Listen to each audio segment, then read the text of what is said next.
Alrighty, folks. Hello there. This is Alan recording another comprehensive Magic the Gathering Arena draft video. Finally reloaded on some gems. Did do a quick draft Forgotten Realms earlier, and it didn't perform as expected. So we're just gonna maybe fire off one more double feature draft video, and then maybe round out the video with Adventures in the Forgotten Realms. So let's go. Had to just repurchase another 1,500 gems. But I've been having a decent amount of success doing double feature. Overall, I think you should kind of just force blue as much as possible, even if your secondary color has to be green. Just do it. Most of the other color combination haven't been very excited if blue wasn't involved. Black-red can be high variance due to the fact that you can have a mix of vampires from Midnight Hunt, which aren't necessarily great. The same reasoning for werewolves. White base aggressive decks can kind of fall short if you're facing against another white deck with a lot of life gain. So I would maybe recommend drafting blue, as we all know. So maybe we can open up a nice bomb blue rare or blue uncommon, or even Organ Order at common would be amazing.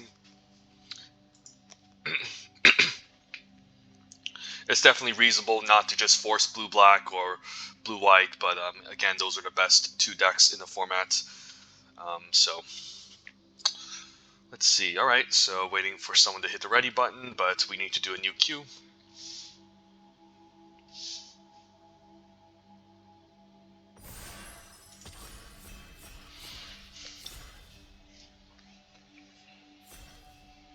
Alrighty then, do we open up a bomb blue rare? Do we open up a bomb blue mythic or a bomb blue uncommon? We opened up a pretty nice white rare. Adeline Resplendent Cathar is great. Okay.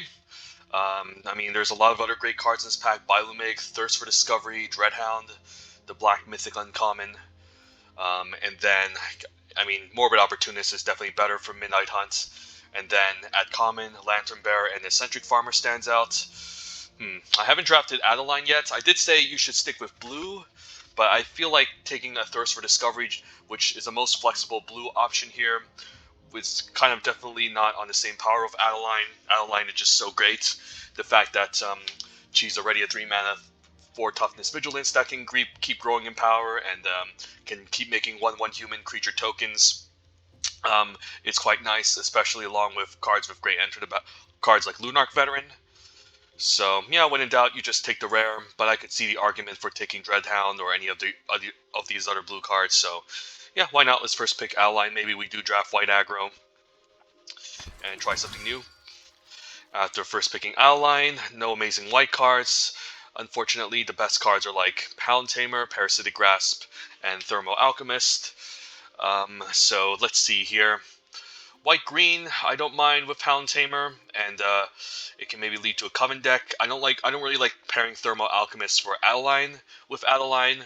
The white-black deck is also kind of fun, and removal is at a huge incentive in this format since I drafted this multiple times already, and I usually end up with a lack of removal. And, you know, black-white is still a decent archetype, I think. Put you into the Esper colors, which I think are the top 3. Blue, black, and white. So as long as we take the Parasitic Grasp, we could still end up maybe blue-black if we need to abandon white. So yeah, I'm down to take Parasitic Grasp here. And the rare is kind of medium since there's enough recursion at common. You don't really want to only get anything with value 3 or less from your graveyard to the battlefield. So it's not too different from Crawl from the Cellar. Just take Parasitic Grasp. And now Morbid Opportunist, the Mythic Uncommon. It's funny, we actually had this card last video, and yeah, it was just busted every single time we played it, even in the Splash Blue-White deck, and yeah, it's an easy pickup here. Otherwise, if we want to stick with white, could maybe consider Heron of Hope as a nice payoff for life gain and enabler. Definitely great uncommon. Morning Patrol is also fine, but yeah, Morbid Opportunist is the true Mythic Uncommon, not the Dreadhound. Although Dreadhound is close in power level, I think it's just really powerful. Right, no amazing white or black cards. Could take an Overwhelmed Archivist, I suppose. Usually, if you're in blue-black, you rather get a bunch of zombies. But it's okay. I mean, even without a heavy zombie synergistic deck, it's still a card you don't mind milling away with like discarding to Organ Hoarder. Even helps you prevent Flood a bit by discarding lands in the late game. So I don't mind Overwhelmed Archivist as probably the best card in this pack, and in the best color. Thermal Alchemist could be a decision if we end up in some sort of red-black base spells deck.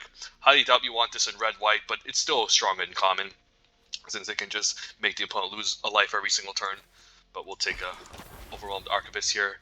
Maybe lean towards blue-black. As I say that, yeah, this pack is just not very exciting. There's a Flame Blast Bolt and Eccentric Farmer, which are the two cards that stand out. These are the two colors that aren't necessarily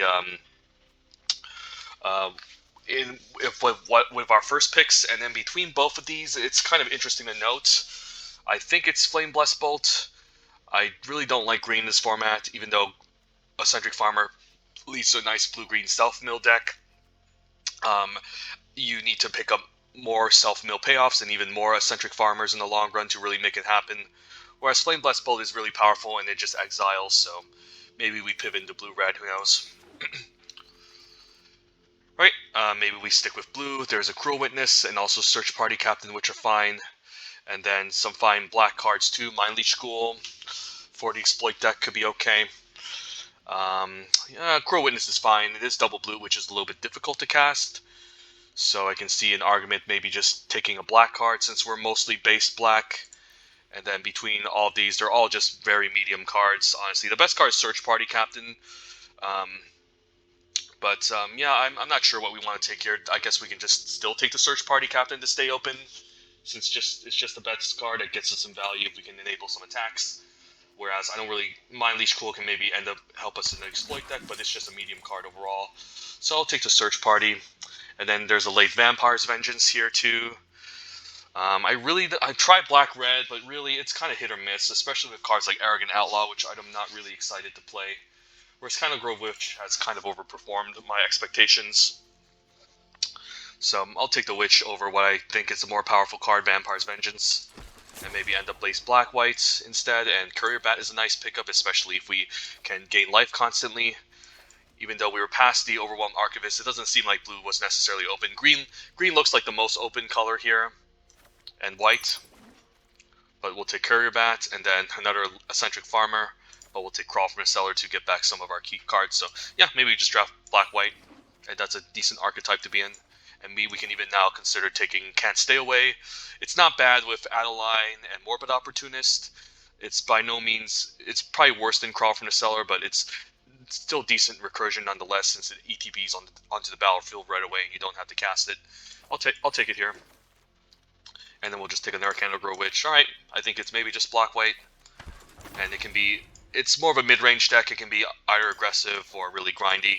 Has some grindy elements, but also some aggressive elements with cards like Candle Grove Witch and Adeline, and maybe like even Lunarch Veteran or a Traveling Minister.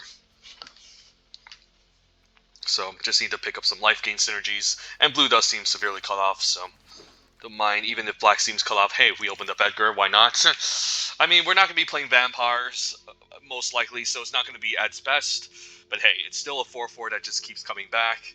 And if they don't have a way to exile it or lock it down, it's just going to keep, they'll eventually have to like chump block or throw something in front of this. And if it dies, we can just make a bunch of 1/1 vampires all day. I think that's more reasonable than staying open here. Otherwise, there's Circle of Confinement, which stands out, Dreadhound, Eaten Alive, Ecstatic Awakener. Wow, this pack is just full of goodies. I would love to just take this whole entire first pack and just call it. But, yeah, Edgar is just a recursive threat. Let's just take him here. Well, let's take a look at our curve first to see what we want to prioritize. I'm putting Search Party Captain at 3 because it's most likely going to be a 3-drop. Could use a 1-drop Ecstatic Awakener, but Edgar is just Edgar. And it seems like we're set up to be a black-white deck, and Ecstatic Awakener was a nice gift. Yeah, plays well with 1/1 tokens from Adeline. Even if they're tapped and attacking, we can sacrifice them before they end up dying. And if we pick up like more token makers in black-white, it's decent.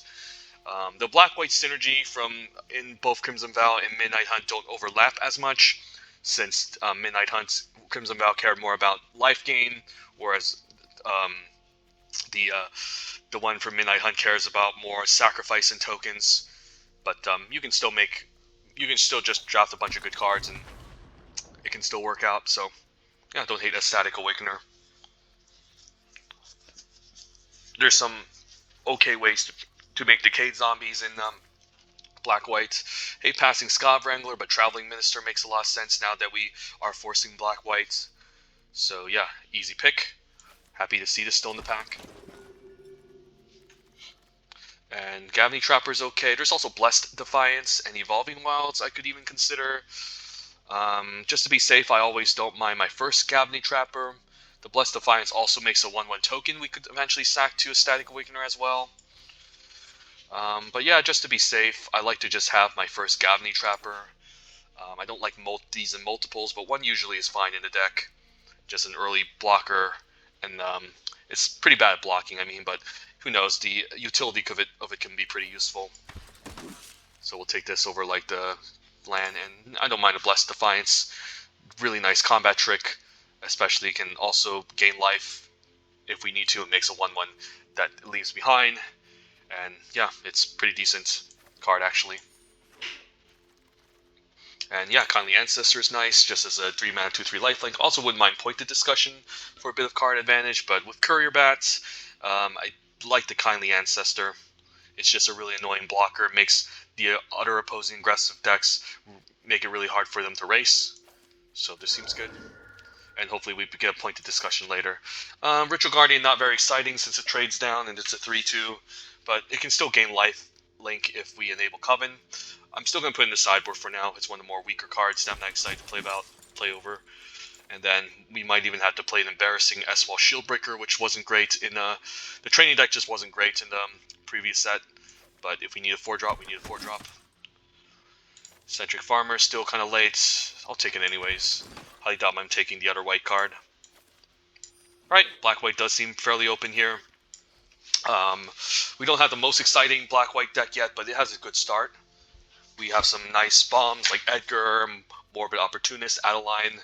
Just need to make sure we have enough removal and maybe some more key threats at 5. Some big flyers can help us. Maybe an extra 4-drop, like the 4-mana 3/3 that makes a 1/1 token.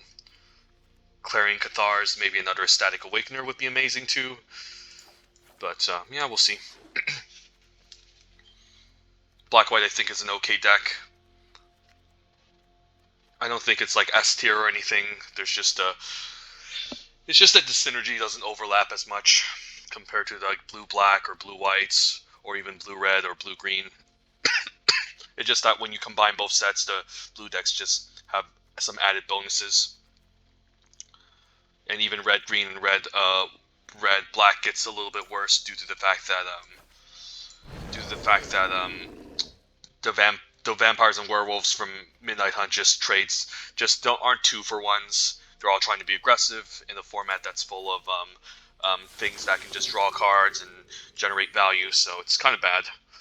Alright, this pack is interesting. Maybe just take the Imprisonment as a removal spell.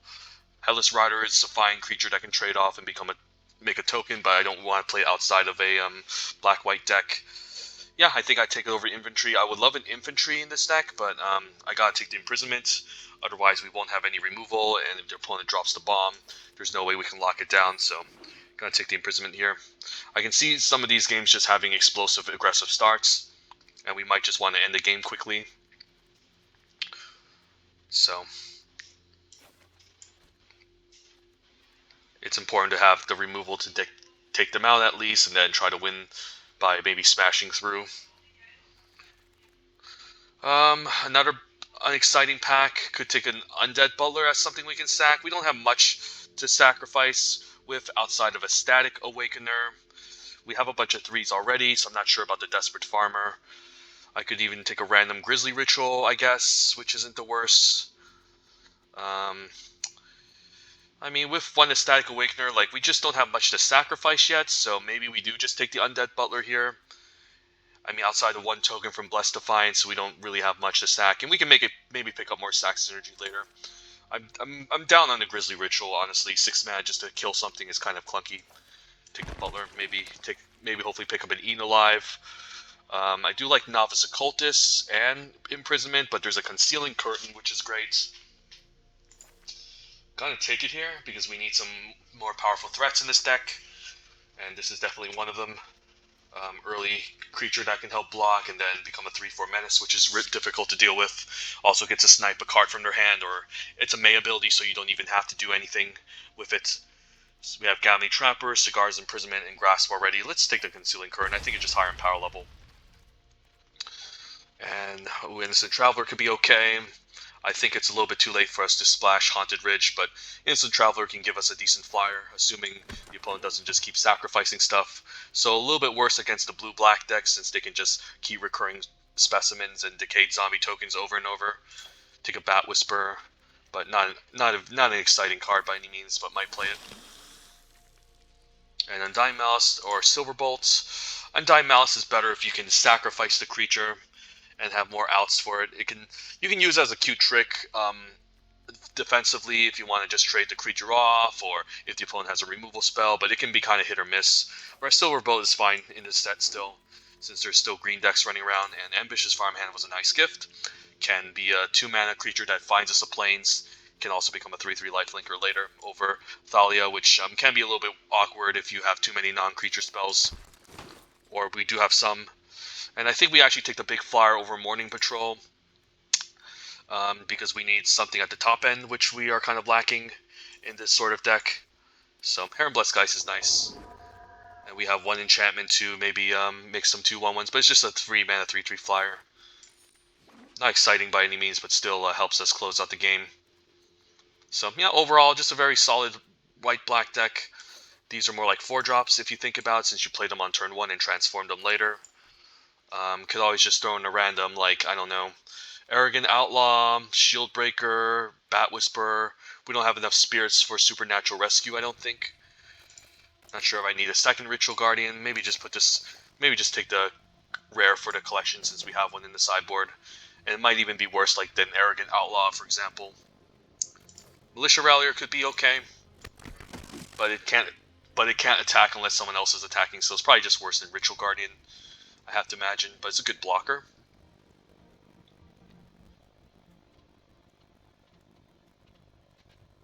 So if you look at our curve, we have a little bit more 4s than everything else.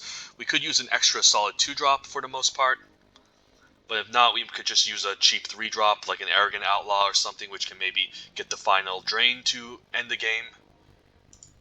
At 16 creatures, I don't mind having an extra one. Celestis Sanctifier is kind of awesome. Decent too. Not amazing, but we have a bit of grindiness in this deck, so... Alright, it's an okay deck. It's not like busted by any means, and we can definitely lose to like a turn 4 bomb that the opponent just plays and we can't answer. And we also don't have much ways to sack the Undead Butler, funny enough, so it can end up as a dead card sometimes, or just a random chump blocker that doesn't do much of anything. So yeah, in order to round out the deck, I think we just take a random 3-drop, and I think we might need Arrogant Outlaw just as a way to maybe drain the opponent and close out the game quickly. And some of these 1-drops are kind of like 4-drops, since you might want to cast them and activate them on turn 4, so it's a reasonable curve. So this is like a 4-drop, this is like a 4-drop, this is like a 4-drop. And we aren't going to be playing this on turn 2. Same with Grass, maybe.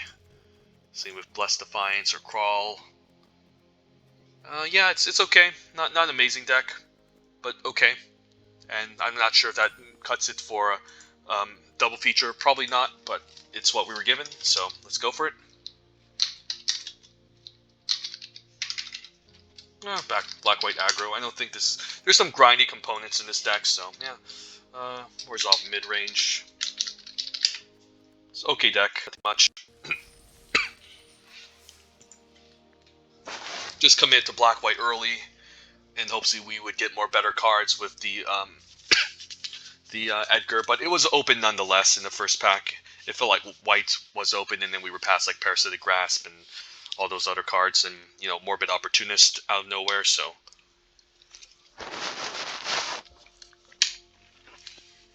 can't really pass that up. Against decks with multiple rares, we can easily lose. But if against decks that are trying to be very greedy, I guess we can just kill them quickly, and that's the point.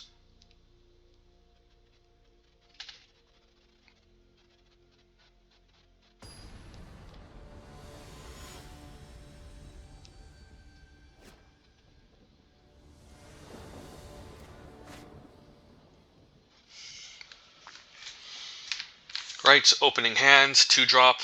Maybe we can get a third land for a 3-drop.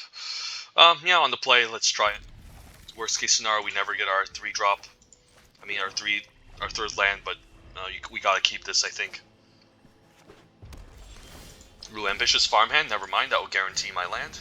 So we might as well play it immediately in case we don't get our land next turn. Could see a Flame Blast Bolt here, and there it is. But hey, we can still get to draw a land off of this, which is really nice. So yeah, we'll take action, grab our planes, and then next turn we can plop the Kindly Ancestor and try to race. And Edgar Markov was on top of our library. Alright, let's play land, play Ancestor, and then we can still play Morbid Opportunist next turn. And a gift, alright, gift. So that's fine. I'm not gonna take it, but next turn we can chump with the Morbid Opportunist. Use this to chump and then draw a card. So yeah, him using the gift actually isn't that great.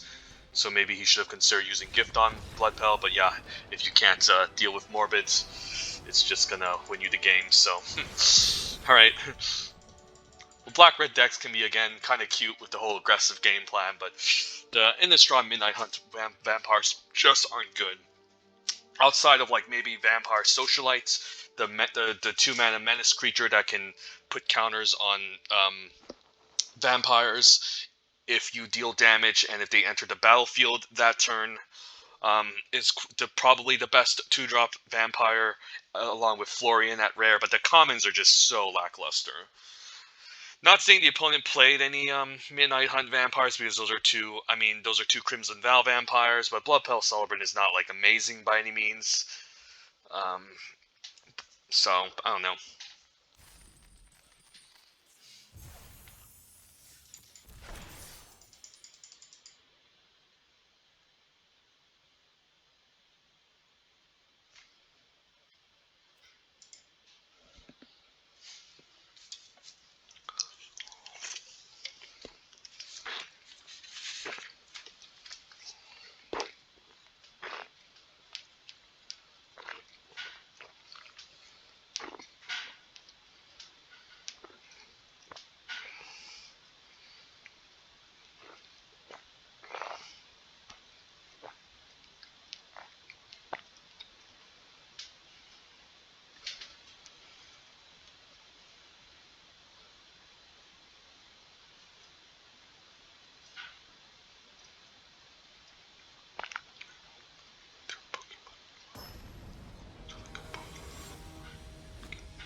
Alright, we have a Gavony Trapper, Undead Butler, Morbid, and Innocent Traveler, sure. It's another curve again with Morbid on turn 3.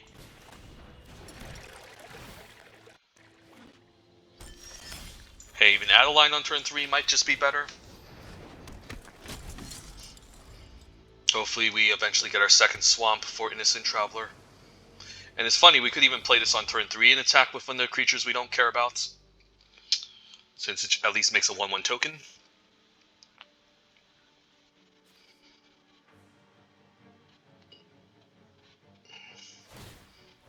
We can even end up milling Crawl from the cellar or Can't Stay Away, that we can eventually get back later, so let's go. Alright, milled our removal spell, but we got an Aura.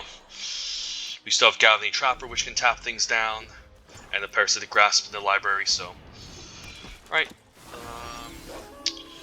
So if I attack, he can easily block. If I play out Morbid Opportunist in attack, I draw a card and I can bring back Kindly Ancestor. I mean, either way, I still play my black mana, so I might have messed up, but this is okay still. Do I attack? Probably not.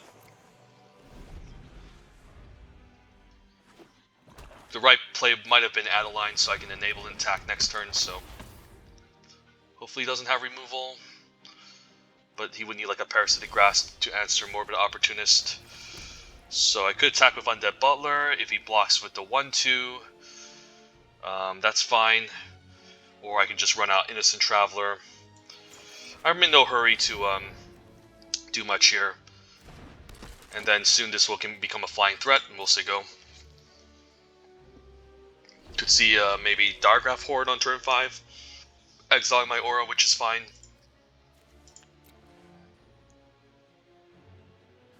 If opponent has a removal spell, he should definitely get rid of Opportunist first.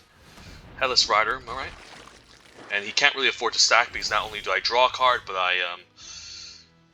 but he just loses tempo, so let's move to combat. Attack for 5. Actually, could have played Adeline first. By playing Adeline, it would have made a 1-1. Startled, okay. I might consider. Yeah, I might be misplaying with Adeline, but it's okay. We'll just play another Static Awakener and then a 3-man Search Party Captain. And next turn we can maybe cast Outline.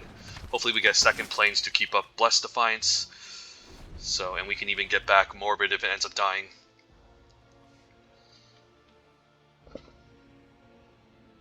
Or we can even use Undead Butler to get back Morbid. So, unless the opponent has a Sweeper, we should be okay. Opponent attacks with a Headless Rider. I guess I don't mind a double block. Or I can just take it. Search Party blocking Headless Rider isn't the worst, since this can get worse the more zombies he plays. So I'll block with a Search Party. Take it from there.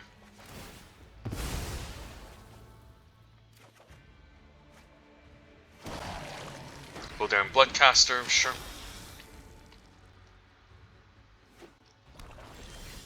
And now we can play Adeline and also keep up Blessed Defiance. Move to combat, and yeah, let's attack with the Flyer, and then I should be able to make a 1-1. He can decide to block or not. If he does, then I get to draw a card. So I should have played this earlier, but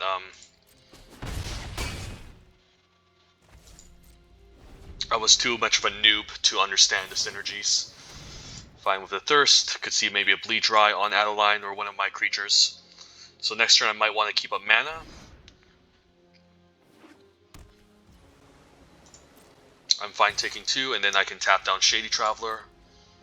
Or even tap down maybe Novice Occultist, so he doesn't get the chump block and draw a card. Or the 2-2. I guess I can always tap the 1-3, or just tap the 2-2 and attack anyways. And be okay if it's... Or I can use it on defense. Because he can just double block Outline, I forgot about that. Yeah, let's just main phase this. And I can still stack with the Static Awakener and take it from there, so... Yeah, we have a pretty good turn. Don't need to attack with this 1-1, just attack with this and stay back. But yeah, it's just too much. He was forced to throw the 2-3 in front of Outline just to survive. And yeah.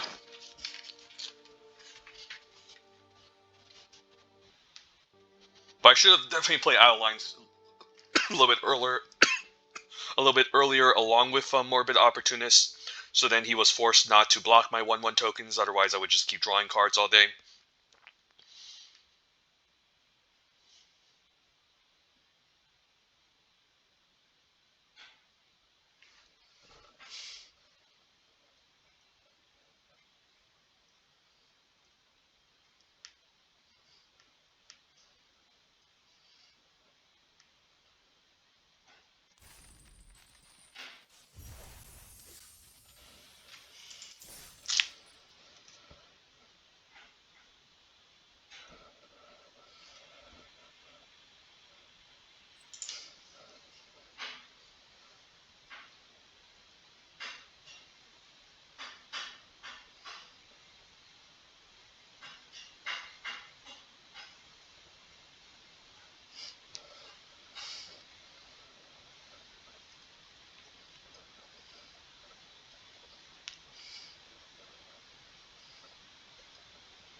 Alright, Farmhand seems decent. Don't know if I want to cast this earlier. It does prevent me from Drawing more lands, kind of, but probably not. I need to hit my 5th land drop for Heron anyways, so I'm probably fine running out the Cannon Grove Witch to maybe deal a little bit more points of damage. Blade Stitch Scob is a good one, so I need to find a way to maybe get rid of that eventually. But I can trade 2 for 2. And he could just be drafting an insane blue-black exploit deck, which, ooh, white could be a wedding announcement or something else. The 3 best colors in this format. Ooh, Ambitious Farmhand. Right.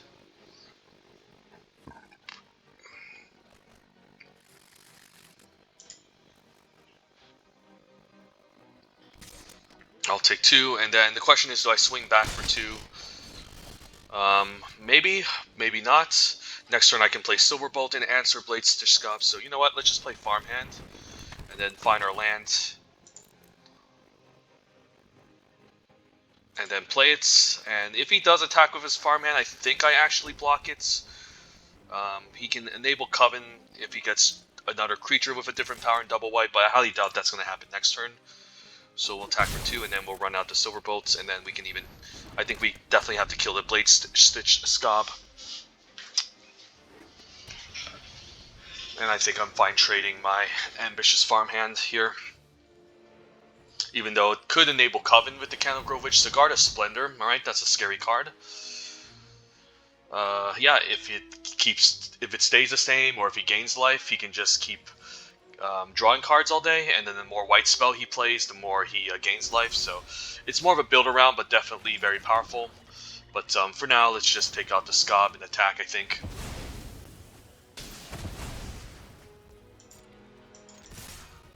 And then I'm fine with the trade here. Since if this is gone, you can no longer enable Coven and do anything, so yep. It's kind of a bad card if you're behind, but if you're playing a control deck, it's really good and very powerful since you just keep generating card advantage and snowballing. Alright, so that's going to halt my game plan. Opponent hopefully doesn't have a counter spell for my Heron, and he gets to gain life here, so hopefully he doesn't have removal for this or a way to interact, otherwise he's just going to win with Sigarda Splendor. A rare that I don't usually pick too highly, but in the right deck it's great. In the wrong deck it can be really bad. So he gets to draw 2 cards here, and I need to keep pressuring his life total. I'm hoping he drops a big flyer so I can at least imprisonment on it. Otherwise the game plan might just to be me surviving and having the opponent deck himself. Alright, uses the Ambitious Farmhand to get a land. Funny thing is he might get enough life to prevent... to allow him to draw an extra card with an extra white creature here. Heirloom is fine, so I can still put him up down to 15. And then Courier Bats, I guess I can gain life and get back the Ambitious Farmhand with the Blessed Defiance attack. I think I'll do that this turn. Seems fine. Let's move to combat. Attack, and then we'll use Blessed Defiance on the Heron. Get the lifelink trigger. Get Courier Bats, get back my 2-drop. And then play the 2-drop, get a land, and then we'll have Coven to make this into a 3/3 lifelinker next turn, so let's keep thinning out the library so we don't end up drawing a million planes.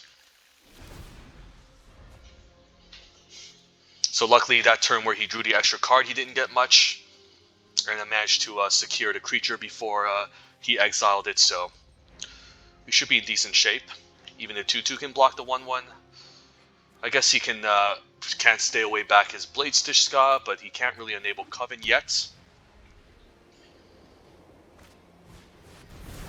Okay, he also gains life, but he can't enable Coven, so luckily I can keep this back on defense next turn to block, and I can still deal damage to prevent him from gaining life, so let's move to combat. Attack for 5. He could have Fierce Retribution here, but so be it. I don't think I'm attacking with Farmhand because he can easily double block, and I don't want that to happen, so we'll do this. Hope he doesn't have a sweeper, and play Search Party Captain.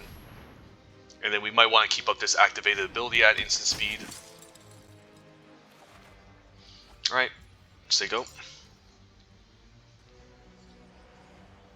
Opponent can mess with my Blessed Defiance or Silverbolt. Don't think it matters. Good card in the right deck, bad card in the wrong deck, so in a deck full of sweepers and white creatures and removal, it's pretty decent. And I'll transform just for the hell of it. So I could enchant here and then attack, but then he has a good block here. So I think we actually just attack with the flyers and say go. I'm hoping he doesn't flash in a big flying creature, but he didn't do so in the previous couple of turns, so we might as well attack and then play out a swamp and pass. And just hope he just doesn't draw into a bunch of stuff.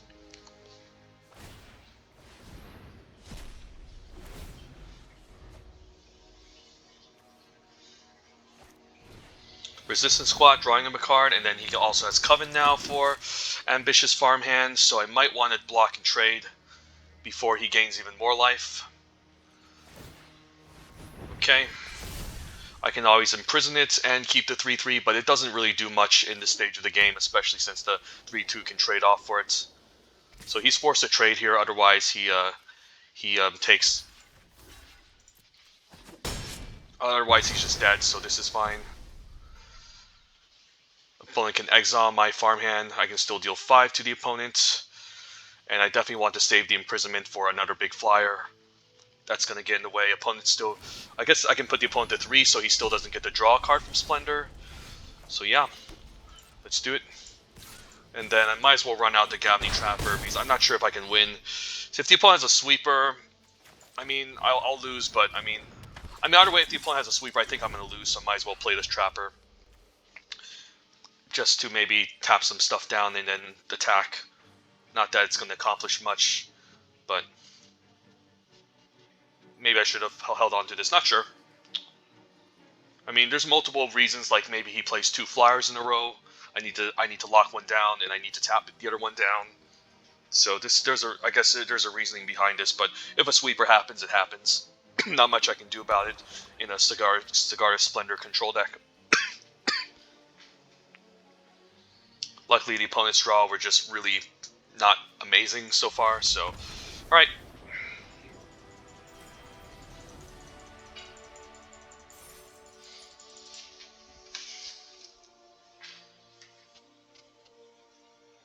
Trying to dodge the bullet there.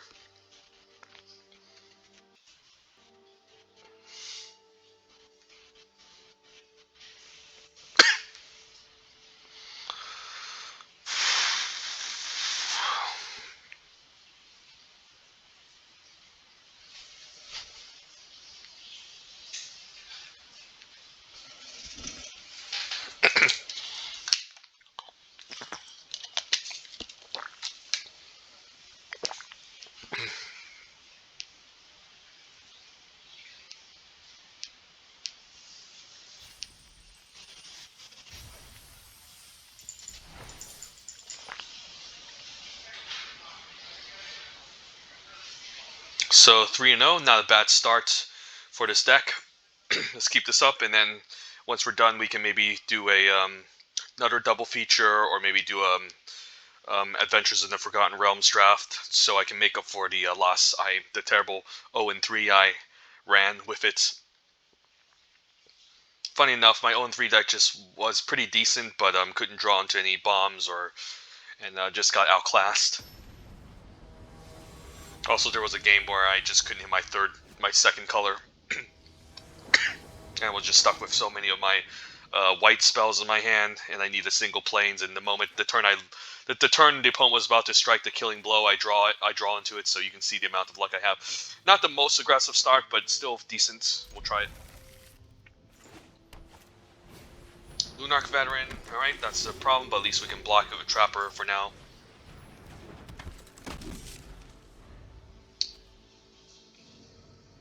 And then we can even keep up Parasitic Grasp next turn. Is there any reason to block this? I mean, it's a free roll, so I might as well block. But the opponent had a Piercing Light all along. Alright. Fair enough. Not sure if I still want to Parasitic Grasp the 1-1 here. I guess I can always crawl and play it again. Alright, sure. It's never wrong. I mean, it's mana efficient, and I get to eat up his piercing lights, so to speak. I'll block again. Could be Search Party Captain for 3 mana. Ooh, Catilda. Alright, I'm not sure if I have any ways to exile Catilda. So even if I kill it with Parasitic Grasp, the problem is that it's just gonna come back as an aura.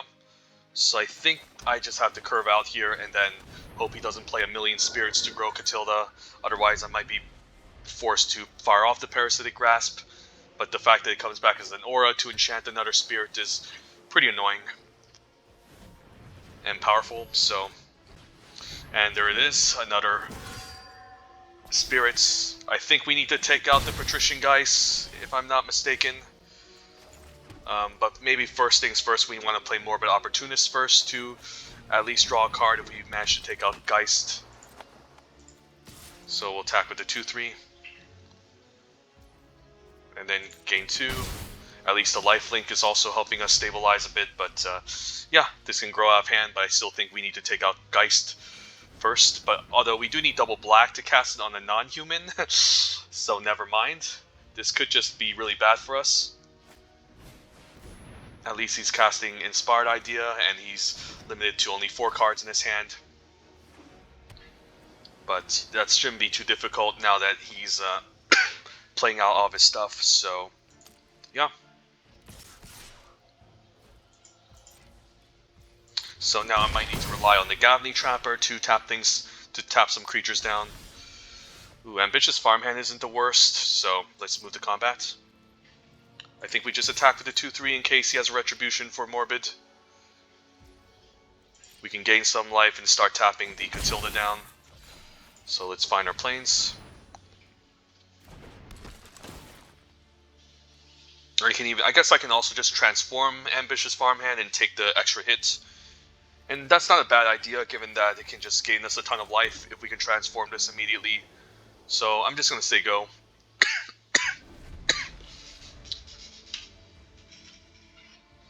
Take some damage, and then I can swing back and gain some life. But this is not going to be an easy game for sure. I need to keep Catilda tapped over and over in the late game now. Shipwreck Sifters also adds more power and toughness, and this is also just a 2-3, so yeah. Opponent might set up a double block next turn, maybe, and this can become a 3-4 if he discards a spirit, so that's even worse. Plus he can give the spirits flying, so now you can see the powerful synergies in blue-white. Geist, Catilda, even the cards that aren't spirits are really good.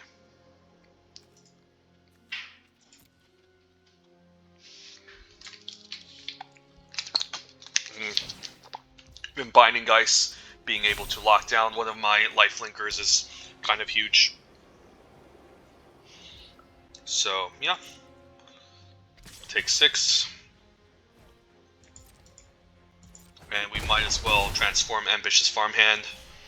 Like, I could tap down the flyer, but I like transforming this because there's a chance that we actually get a Swamp to Parasitic Grasp a 2-2, but that's kind of late now. So I think I can move to combat, and then I think I send in the 2-3, and if he blocks with the 3-4, I can still use the Blessed Defiance to maybe kill this. We'll see.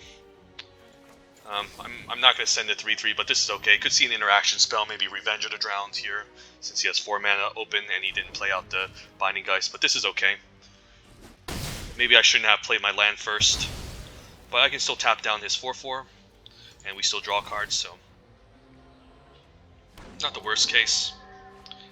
And Arrogant Outlaw, I'm not going to play it since I'm not dealing damage to the opponent, so we'll say go. And then end of turn we're going to tap down Catilda, and hope he doesn't have a way to interact with my Trapper. I mean, pre-combat we're going to tap this down.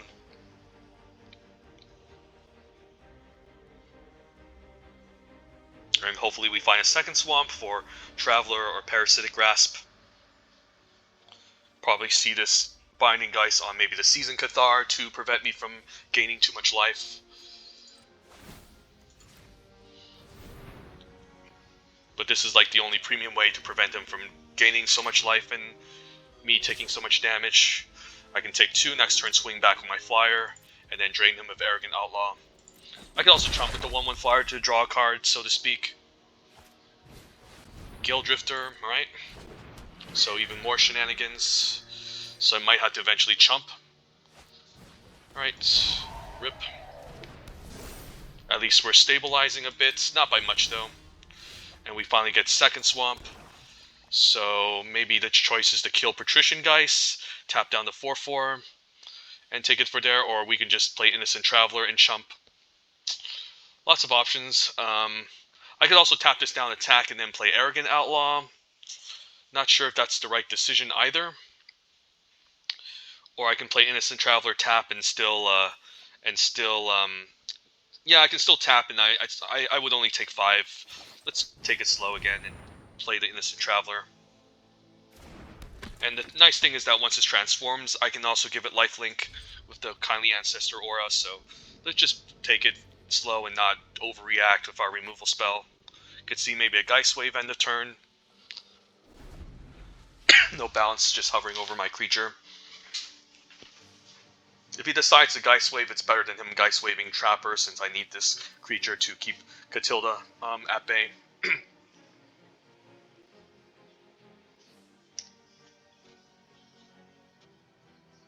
Opponent can also start sacrificing his Lunarch Veteran to pump up his Catilda, or put another Spirit onto the battlefield.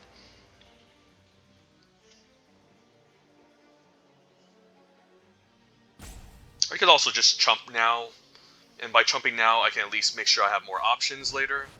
Scob, alright, that's not good. He might bounce my token or Innocent Traveler, we'll see. Alright, let's see what he bounces. Traveler, so do I want to keep Traveler on top? Okay, if he bounces my Gathering Trapper, I think I definitely need to keep it on top. Yeah, we might as well activate this. And I think I keep it on top because this is my only premium way of interacting with Catilda. So we'll put it on top. And then since we drew a card already, do this stack, I don't think I'm chumping. And then if this transforms, I can at least give it lifelink and take it from there. And stay alive, so... But the opponent is keeping up mana, so he could have an interaction here, which could be a problem. So first things first, I think we... or I might need to keep this back, actually, funny enough, to maybe hold off the 2/2. So let's just play out the Gathering Trapper and see what's up. So I can chump the Catilda at least, maybe put the 3/3 in front of the 2/2, and take it from there. So I guess I can still attack with Invader, maybe. Do I have any good blockers against Diver Scob? Maybe not. But I can maybe still step a double block. I'm going to move the combat. I think it's fine attacking the 3/3 this turn. So I can maybe deploy an Arrogant Outlaw and drain. It's kind of funny how he's keeping up all his mana, so... Yeah, let's just take it slow still, not overreact. So we can still drain him, draw a card, and then still play out the Candlegrow Witch, and we should be able to survive as long as we can chump Catilda. So we're still in a decent spot here, and Opportunist is still going to keep drawing us cards. So we'll definitely chump the 4/4. And then in the future just keep it tapped over and over.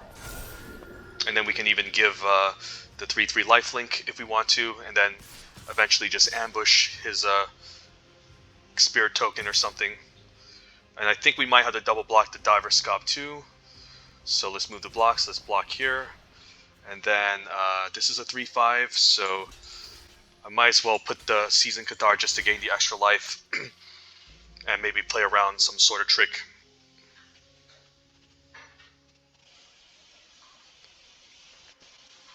And hope he doesn't have anything. Because I still gain the extra life, and that's important.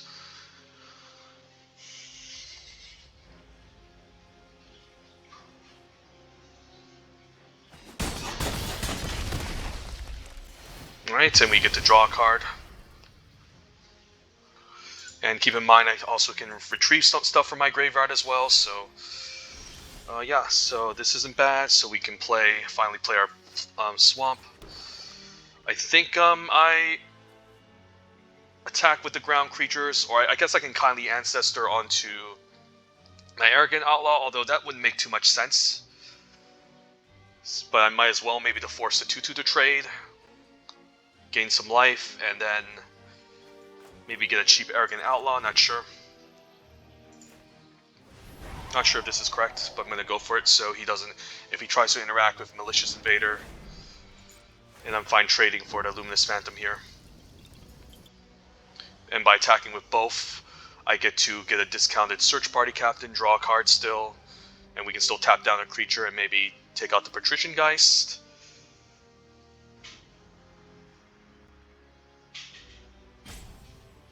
Opponent's maybe debating whether or not he wants to trade.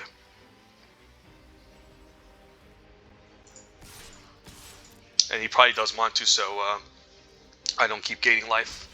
But at least the spirit is gone.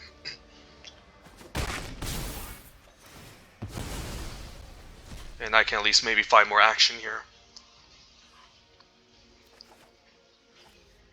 So we can at least play 2-mana search party. And then I can still tap down Catilda. I won't be able to cast Parasitic Grasp though, but that's okay. I think I should still be alive after this turn. Chill to tap my creature down. Right, so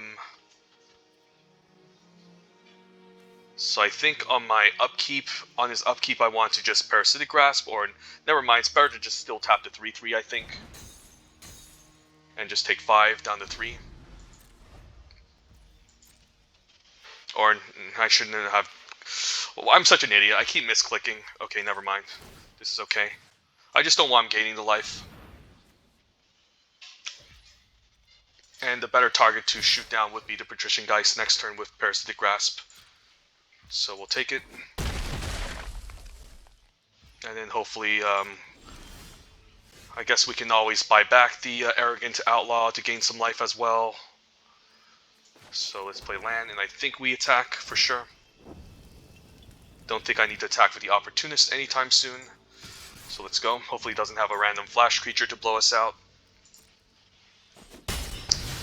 So 2 mana to tap it, and then 3 mana to Patrician Geist. So I'm not sure if I even want to crawl from the cellar, to be honest. I think I should be okay. So I think I'm going to just play out the Minister for now. And then I could get back again Arrogant Outlaw, but that doesn't accomplish much, I don't think, so we'll say go. And the opponent Lunar rejections my creature, then I just have no choice but to respond with a 3 mana Parasitic Grasp. Or do I do it now? If I do it now, yeah, I guess he drew. I guess I can't do it now because there's a chance he can try to play a pre-combat spirit, and I might want to kill the Catilda instead. Not sure how this works, but I have 6 life. Alright, hopefully he doesn't play a spirit here.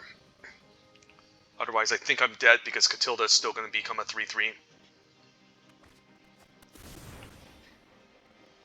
So I'm hoping he just moves to combat because the Patrician Geist is a creature I want to kill. Alright, I think we just do it now before it resolves. So he doesn't lay counters everywhere. And hope he doesn't have a Cradle of Safety to blow us out. Otherwise, we're just dead. And he has a Valor Stance to give it indestructible. So good games, not much I can do about that.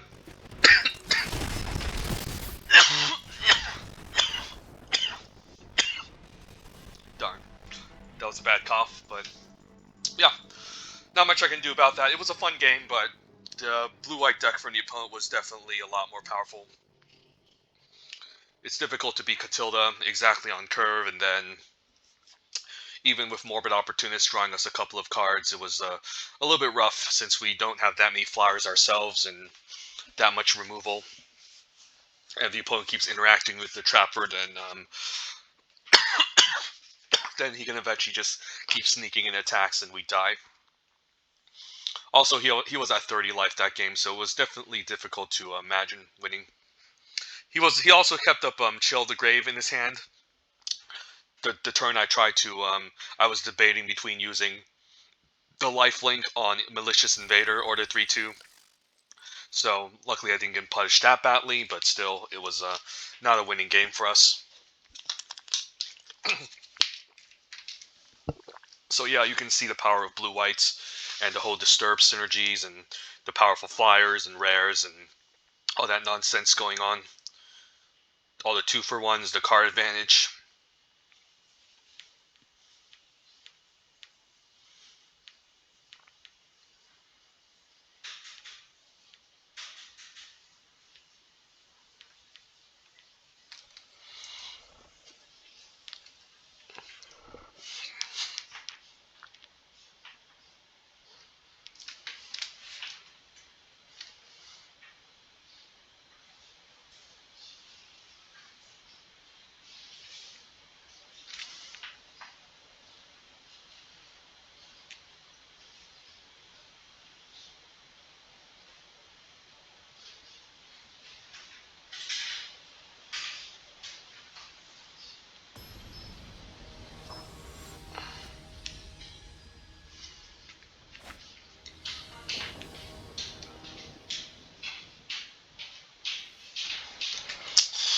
Alright, Concealing Curtain, maybe a 3-drop if we are lucky enough to get a second planes. Ally can be very strong, so we'll keep.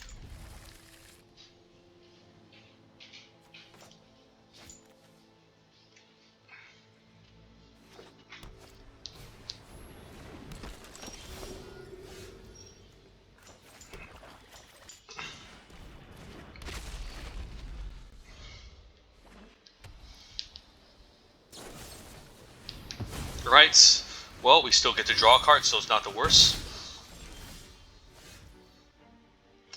I can always conceal, can't stay away to buy it back, funny enough. And I think we do, just to be mana efficient and annoying.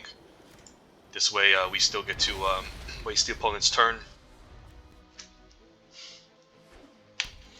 Question is, alright, do I block it? I mean, it's a free roll, so might as well. Just to enable Search Party Captain makes sense. And the question is, do I transform this, or do I do something else? Yeah, this is a very interesting decision here. I mean, honestly, don't even need to take anything from his hand, but I think we transform it just to annoy the opponent even more. And then what is there in his hand? Curse, I guess, can go, since he can just draw infinite cards with it. I'm fine if he plays a flyer, and we'll just pass. Ooh, Heron of Hope. Alright, so more flyers, and he can even gain more life, so... Okay, so do we lead with Morbid Opportunist? If we do, we can still block the 2/2s, although he can then pump the 2/2 to attack. Yeah, this is not easy. Could play Adeline and then attack with the Revealing Eye. And then I guess he can still eat the 1/1 token, but then we can play Morbid Opportunist next turn. So I think we just need to apply a ton of pressure and just start attacking here. Now that he has Heron and he can start beating down with a Lifelinker. And we need to find a way to kill the Heron, or at least one of his big flyers. Morning Patrol, sure. Yeah, this is rough. Heron and the big flyer is gonna be a problem, so we need some. We need something here. So I can lead with Morbid Opportunist, and I might as well attack with both, even though he can double block Adeline. I can at least kill something and play a 2-mana Search Party Captain, since I don't think I'm winning on the ground this game, so... I think I kill Morning Search Party so he doesn't make a 1/1 flyer, I'm assuming. And I can always buy Adeline back either way, so let's just kill Search Party so he doesn't get the chance to make another 1/1 flyer. We get the Crash in for 3 and also draw a card off of the Opportunist. And then we can play a 2-mana Search Party Captain and just keep drawing cards until we find something. And yeah, that's a good blocker. Heron of Hope can... Heron Blessed Guys can maybe trade for Heron of Hope.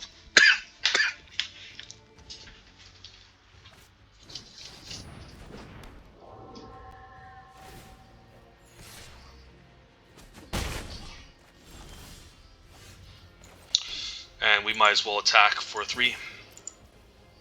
I can even buy back Adeline if I want to with Can't Stay Away, but I think it's important to just get the flyer down for now, trade, and then draw a card off a Morbid Opportunist. So I definitely want to block the Heron Blessed Geist, even though he can gain life off of Heron, because this can become a larger attacker, so let's go for the trade with Heron Blessed Geist. And he has a removal spell, alright, so we're just gonna die.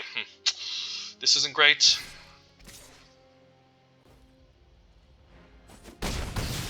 Is there any way we can stabilize? Maybe if we can put this Kindly Ancestor in the yard, maybe? Alright, so now what?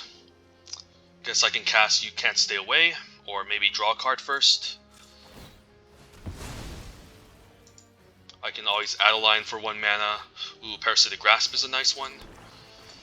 I guess I'm down to just Grasp here, and then I think we have to kill the 3/3. And hope he just doesn't cast a bunch of enchantments immediately. Ooh, okay, Traveling Minister is also a good one.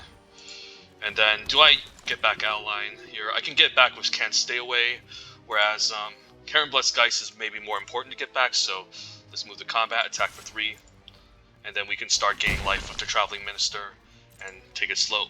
slow. Hopefully he doesn't get an enchantment to make a bunch of 1/1s. Scab Wrangler is fine, but the fact that he can just keep tapping down my flyer is a problem, so I need to maybe force him to keep chump blocking now. Alright, so this is not going to be easy.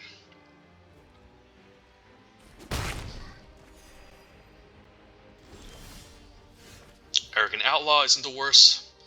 So let's see here, I have 7...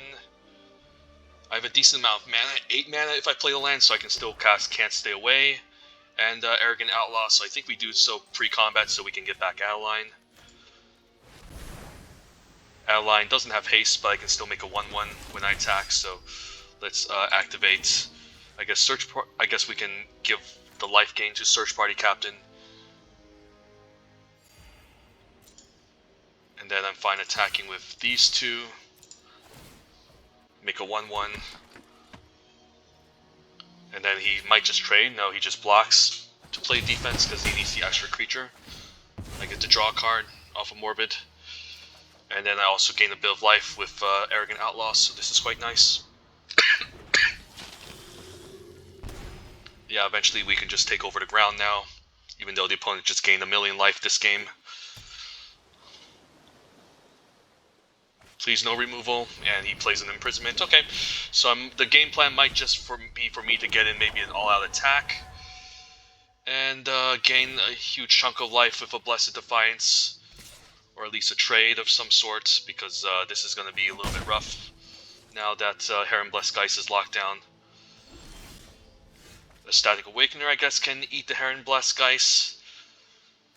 Alright, I don't hate that too, and then we can also draw a card off of it. So we don't want him getting the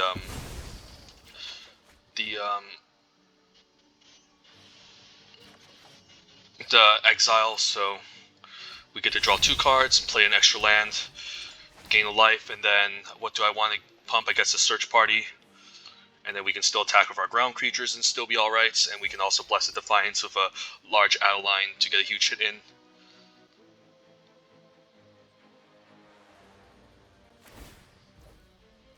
That's annoying. Might as well attack with these creatures.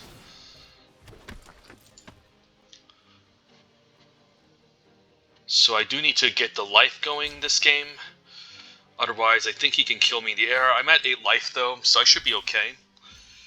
I'll be taking 5, so yeah, I can maybe gain more life next turn. So I think the choice is to let damage happen here, and then play Ancestor, and play Candle Grove Witch, and maybe do a more all-out attack next turn, and hopefully I get there. I don't think the opponent can actually afford to tap something down, maybe. So I'm hoping he just doesn't kill me here, because this would be my chance to seal the victory and gain a ton of life. So I'll be taking maybe 5, and hopefully he doesn't have 3 damage, which I highly doubt he has. And then next turn I can just gain a ton of life from not only Blessed Defiance on Awoken Demon, but on Kindly Ancestor as well. And we can be highly aggressive. And if the opponent attacks with all of his flyers, he might just attack with 2 flyers, because he needs everything to block out of line, otherwise he's just going to get run over.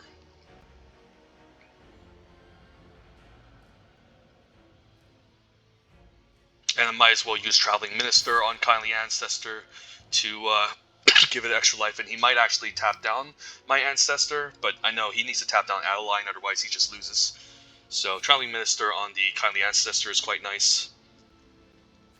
So yeah, opponent had a nice early start, but we get to roll him over. So let's use the Minister, pump Ancestor. Question is, do I attack with Morbid Opportunist? He doesn't have any ground creatures. He can double block Morbid, but that's okay. Maybe I just still keep the Morbid Opportunist at bay, or maybe I just go for an all attack. So wow, I guess he's going to chump block outline, so he can chump here, block here, double block Morbid Opportunist. Not sure. Let's just go for it. Let's not waste our time. And then I can gain a shit ton of life here. I'm hoping he doesn't have like a Fading Hope, which he would have casted it, I think, pre-combat. Does he double block Morbid? I mean, I can take out Scobwrangler if he does so. So it's not lethal with these blocks. So I might just Bless Defiance the outline just to be safe. I guess I can even do it on Awoken Demon.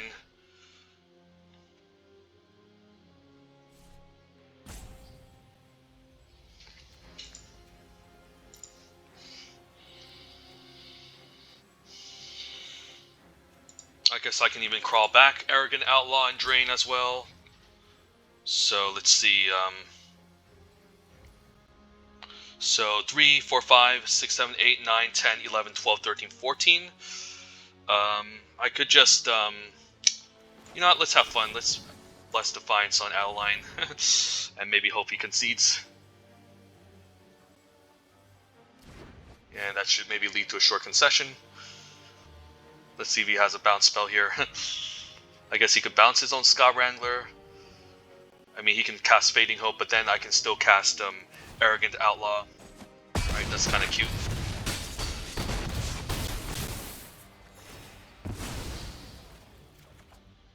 And we're back at 20 life, so yeah, I don't think I want to play out Arrogant Outlaw since it's not lethal, and there's a chance he could sweep the board, so we'll just say go.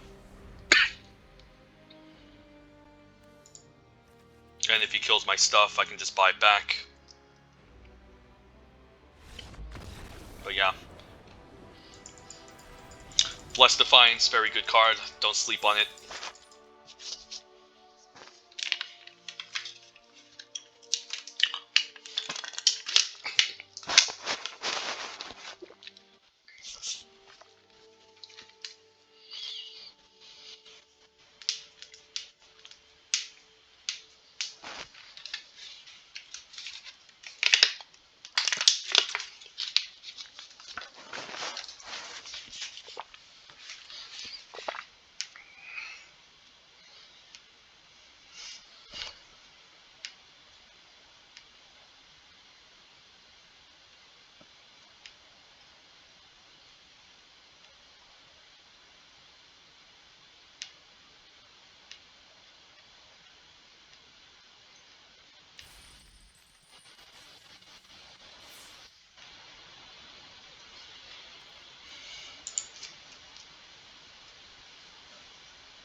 Alright, Awakener, Traveler, Minister. Probably leave with Awakener, since we can maybe smash in for 1. I mean, we're not sacrificing anything on turn 2, but we're locked in black mana, so we might as well cast our black spell first. I could also see the argument of just throwing out the Traveling Minister, but that's fine. Jack-o'-lantern, so maybe looking to splash and exile. Ooh, alright, we can double spell. So luckily we cast our black mana early, so now we can just go off. The cute thing too is we can even cast Adeline and make a token. However, if I make a token, if I attack, he'll be able to block. I guess I can Concealing Curtain and smash in for 3, and then next turn we can maybe leave with Adeline, or just play Adeline now. They're both kind of interesting here. Adeline's going to be pretty large anyway, so you know what, let's have fun. Let's do this instead, and then I don't think I could attack with a Static Awakener just to be annoying, and if he trades, he doesn't get to ramp, so I'm actually going to go for it here. And we still get to sneak in for 2, so this was a pretty explosive start. And he might be forced to double block Adeline. And if he blocks a token, then I can stack it to a Static Awakener, which I'm going to plan to do so now. Or, I mean, I should have maybe activated Traveling Minister. Alright, let's attack still. And then if he blocks a token, I'll sacrifice it. He might double block Adeline. Yeah, I think that's reasonable since she's just so powerful. And then before combat, I might as well sack the 1/1 token to sneak in for 4. So he should have maybe taken 5. I guess he's gonna maybe cycle this to draw a card, right? But at least we can slow him down with the ramp. And this is still 4/4 that trades off for both these creatures. So minor misplay, but hey, we're still developing even more stuff. Even misplay, and we're still kind of ahead. This deck is so stupid. So crazy. Not unbeatable, but definitely very strong. Innocent Traveler we can't activate, so we might as well activate Concealing Curtains. And then what do we have here? Chill's annoying. Phantom Carriage is also just very annoying. But he won't be able to play that until 2 turns, and we can still tap it down, so let's get rid of Chill here. And diversify some power in case he's chumping. And then we can easily tap down the Phantom Carriage and get in for lethal next turn, so he doesn't have Chill to slow us down. He needs another card here. Draws into a Wanderlight Spirit, which unfortunately can't block, so this deck was just insane. Wow, yeah, sometimes you have it all.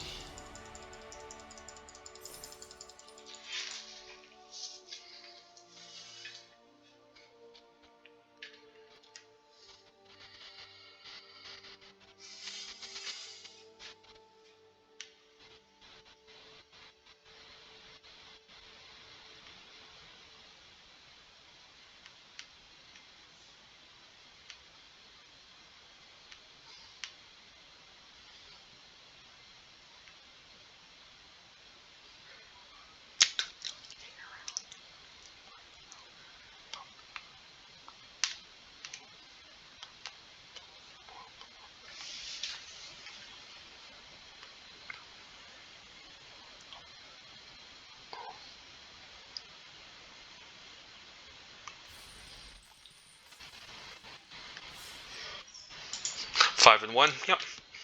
Guess you don't have to draft blue to have a good deck, and black-white is, I mean, obviously I have a bunch of busted stuff in my pool, so, I mean, it's arguable that this black-white wouldn't be amazing without Adeline, a Static Awakener, freaking Morbid Opportunist, so. But this is a video showcasing the potential of it, and it's also a color combination that's pretty solid. We'll keep. Better to have a 2-drop, but, you know, can't really go wrong with Edgar and Morbid. Maybe this dies to the Brave, but we can buy it back. Right, Runebound Wolf. Question is, do I block it? Probably not. If I block it, this could bait out maybe a removal spell that he might use on Edgar. Right, that's okay. I can still block it, I think, and if he wants to kill it with a burn spell, that's fine. And if he passes the turn, then Edgar is just a creature that can just keep going through, so yeah. He can play the Spellrune Painter, I could lock it down, and then exile it eventually. So the question is, do I attack with Edgar? I think I still do. And then if it dies, I not only draw a card, but he comes back, and if not, Imprisonment Spellrune Painter, which can be kind of annoying. And then I can still block the 2/2, and I can still use the trick to kill it, and then buy back Morbid Opportunist. So I'm definitely gonna block the 2/2. I mean, yeah, I'll block it. There's no reason to take excessive damage against the werewolf deck. And then again, if it dies, I'll just buy back. I could use Blessed Defiance here. Yeah, we'll just take it.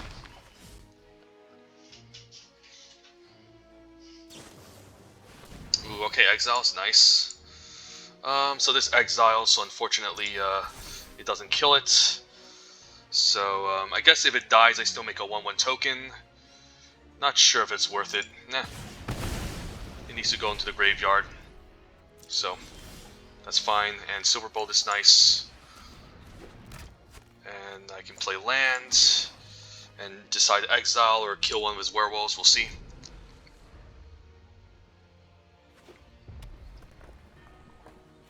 I probably don't want to kill any of these werewolves since they're just kind of weak. But if he keeps activating Runebound Wolf, that's a potential threat, so we'll see. I mean, I can block and force him to use his mana and then kill it. I think that's reasonable.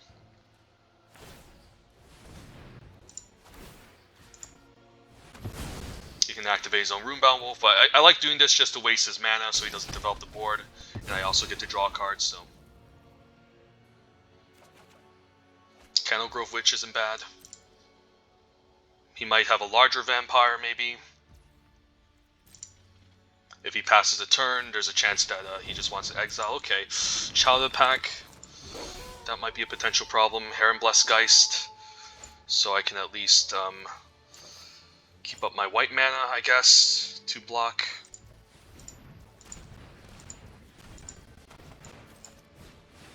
And then I can still maybe block Child and use Blessed Defiance to kill it, who knows. But this can just make... Ooh, okay, Autumn of Augur. This can be scary since he will eventually have Coven. And he can also just play lands on the top of his library. Luckily this doesn't ping. Mariner he can play, same with a second Spellrune Painter, so opponent can definitely go off with this type of deck. So yeah, we'll say go. And then I think I start attacking him. This is 4 mana to activate, so I think I need to start pressuring him. Otherwise we're never gonna close out this game in a timely fashion. And do I still keep up Blessed Defiance? I think I do. But if I do, it doesn't really accomplish much, so I'm gonna play the Gavny Trapper instead. Because I think the opponent is on a defensive game plan right now, since these are kind of low toughness creatures. And he's kind of forced into playing these creatures. There's nothing in my graveyard I can crawl, but I can still maybe use a spell and take it from there. This is also a problem, so... Alright, decides to attack with the Autumn of Augur. Interesting. So does this represent a 1 mana pump spell? It could be. I think I double block it. I mean, this is a strange attack. Yeah, it's probably the Massive Might here. This is such a strange attack. I guess I'm just gonna take 4, and then next turn have a crawl from the cellar up, so... Alright, so I guess I can exile the Spellrune Painter. That will use up 1 white mana. So I have 8 mana available. I can still exile for 5, tap 2 down, and keep up Blessed Defiance, so... Let's do that. I mean, I guess I can't. This is 4, 5, 6, 7 mana. So I might just need to stay back with Blessed Defiance and take it from there. Right, this isn't great, but I think I need to do this. and everything transforms, so this is going to become a problem. So I probably need to tap down to 7-5 with Gavany Trapper, block with the 3-3, and use Blessed Defiance. But now he can use Lamphold Harrier, which is a problem. Yeah, opponent has a strong deck. Alright. I guess I need to double block and take out the pack mates, since this is what's killing us.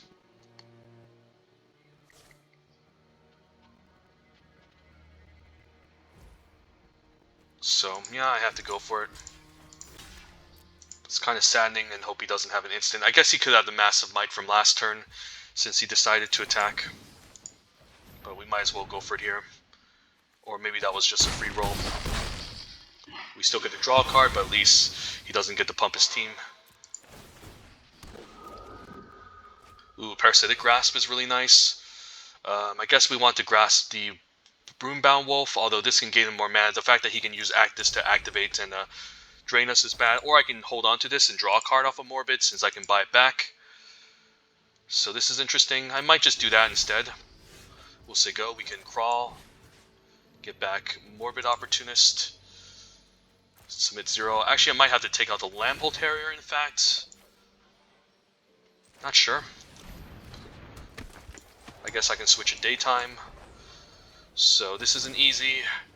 Harrier can make it so that I can't block, but this can also just ping me for a million, so I think I go for the Runebound Wolf here. At least draw a card. And then we can still maybe chump. Keep the 3-3 back. Say go.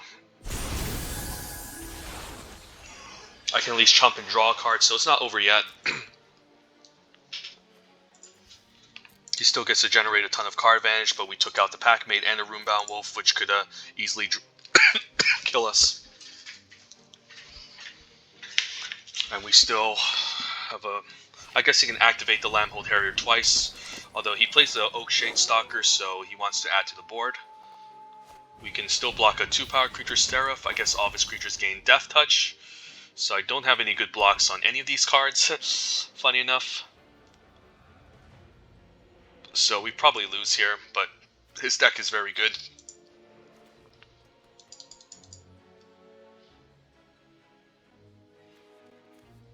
Just too many powerful rares.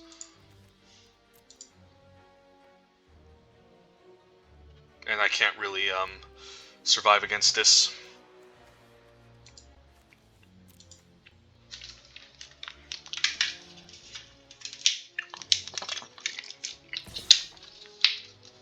So do I double block the 4-4, or do I chump? I think I'm forced to block the Autumn Augur, as much as I hate to do so, and then chump here.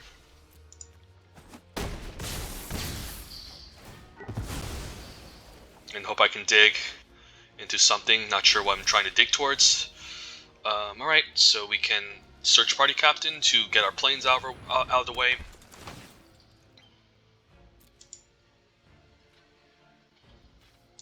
We can play the planes.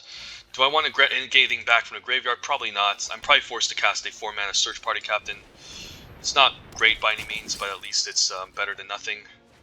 And I can still activate this at instant speed and make it into a 3-3, or just do it now. We'll just say go and see what's up.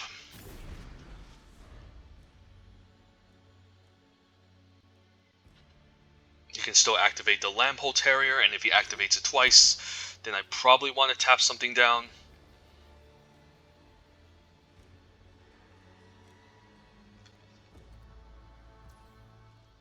Opponent moves to combat, interestingly.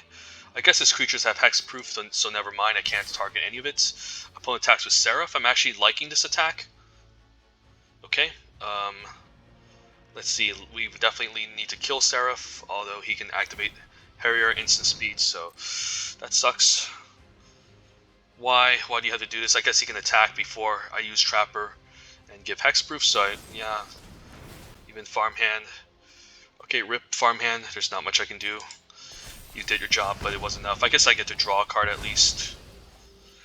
Can I survive this attack if I block one creature? And I probably need to block with the Morbid Opportunist, since the Gavany Trapper can save us. So if I block the 4/4, I'm retained 3, 4, 5, 6, 7, 8, 9, 10, 11. So I need to double block and chump. So not looking great here. Oh, I guess he can make another creature unblockable in his GG. Alright, that's good games. Yeah, if he 3, 4, 5, 6, 7, 8, 9, 10, 11, yeah, I'm just dead. His deck was just too strong. Too many, the turn where he exiled my Edgar was kind of like the turning point. Because Edgar was the only thing that can maybe keep me alive in that game, but he just had to have the exile to deal with it. I'm surprised he attacked with a 2/3 that one turn too. I mean, a Massive Might would have been a kind of a blowout, so I didn't block it. But it was definitely a strange attack.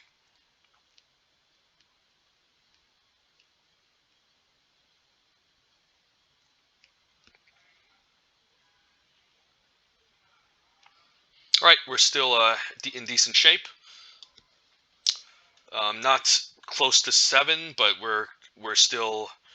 I think we're still like 4 wins, I think, so just need to get one more win to make up for our gems. Actually, we're at 5 and 2, so hey, we're actually pretty close. Right, the final games are not going to be easy since we're going to be playing against other people who probably won and lost the same amount as us.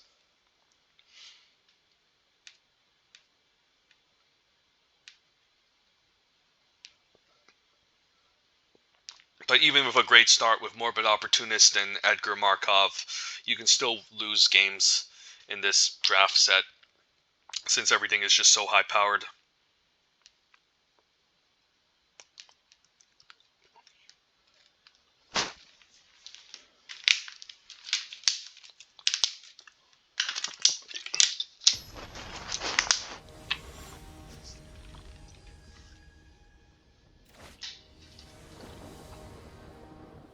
I think I faced against this guy earlier.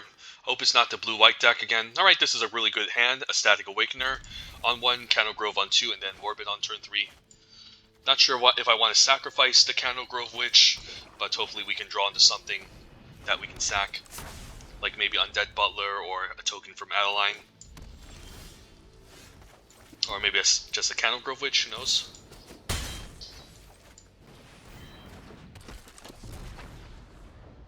Like, this is not a card I wanted to sack, to be honest. Another red-green deck. Okay, I could just play Arrogant Outlaw instead. And that way we can have Coven for the Candle Grove Witch next turn, and this is a lot safer than Morbid. Than running out my Morbid Opportunist, and we can get value out of this immediately. Is this the red-green deck again? I guess it is. Alright. So we get to face against our red-green opponent again. I could attack with all... I guess I can attack with these two, since this will have Coven. So I can play Morbid Opportunist, and if he wants to trade, he's going to be in trouble. So, is this our revenge? I think this is our revenge game. We get to, and the trade here is nice, since I get to draw cards, so... And we can even buy back some of our cheap creatures with Can't Stay Away. But we no longer have Coven. I guess we'll have Coven if this transforms. Ooh, Imprisonment, that's nice. Yeah, sometimes you just draw it all. And I might as well crawl back to 3-2. Just for the hell of it.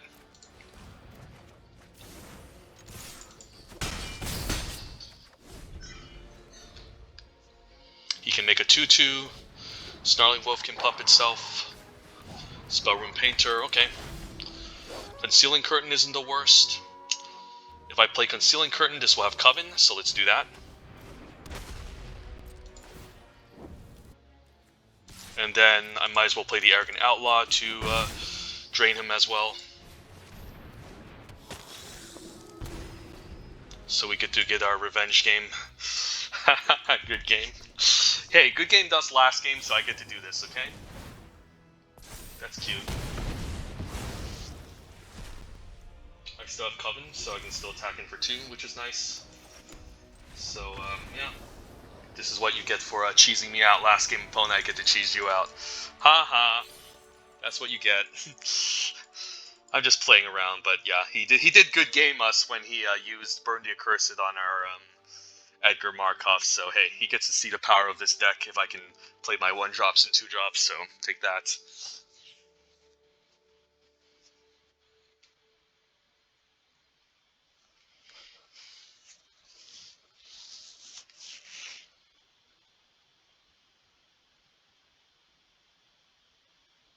That's what you get for playing expensive, clunky removal exile spells and thinking you can always take out our Edgar Markov or something, a bomb rare with it. Alright, so final boss. Maybe it could be him again, who knows? Or maybe we gave him the 3 losses. But yeah, 2,000 gems is nice. Let's do the final boss and maybe put the final nail in the coffin for our tournament or our competition.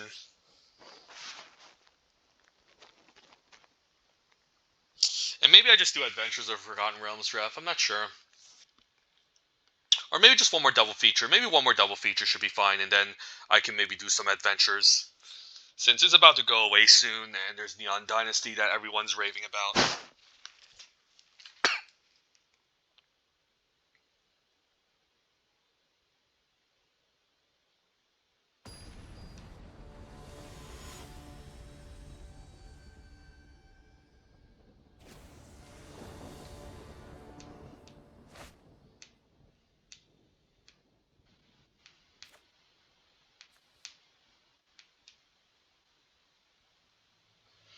Alright, not a bad opening hand. 1 drop, 2 drop, and they can find us our planes. We'll keep it.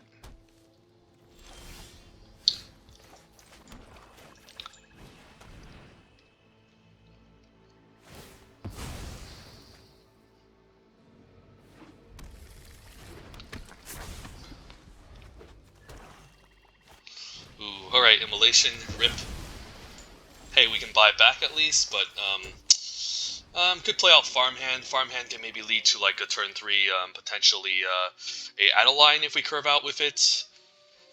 So I'm actually liking the Farmhand, but Candle Grove Witch applies a little bit more pressure. Yeah, let's play Candle Grove.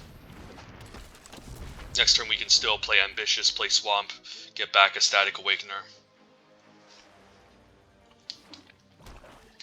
So if he misses his land drop, his creature, we can still attack him for 2. Alluring Suitor. Okay, I think we might have to kill Alluring Suitor instead. Yeah, that's a problem. Let's attack first, though, since we have Blessed Defiance to maybe punish him.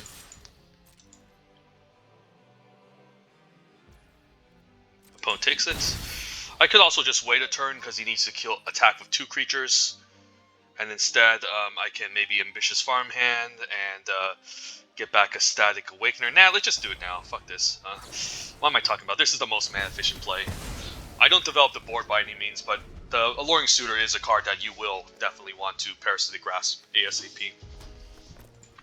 Hopefully he doesn't have his own exile for Edgar. And let's attack for 2. And yeah, let's plop down Edgar and hope he doesn't have 5 mana. Deal 5 exile. And this isn't a vampire, so no need to play it pre-combat. So hopefully no Burn the Accursed. Stancia Uprising is okay. So we want to now enable Coven to fly over. So how about we play land? No, we play Ambitious Farmhand first. We want to keep up our swamp since we want to buy back and play whatchamacallit, a Static Awakener. Crawl, get back a Static Awakener. And then play a Static Awakener, play Plains, and then never make it daytime for my opponent, and attack with these 2. Opponent can chump all day, but that's fine. They're still winning the race, and this can gain lifelink next turn. Opponent attacks, I'll take it.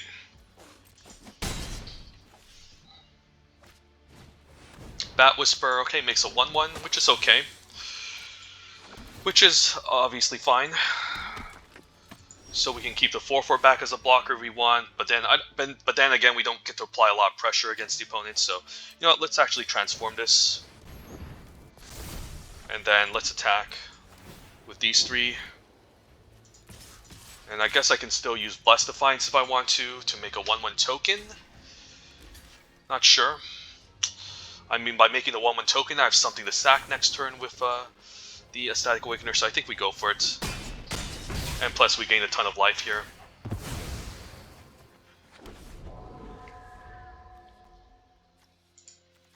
And we can always crawl and get back whatever we want, assuming it doesn't get exiled. Opponent even decides to attack, okay. So next turn I can even set up a double block if I want.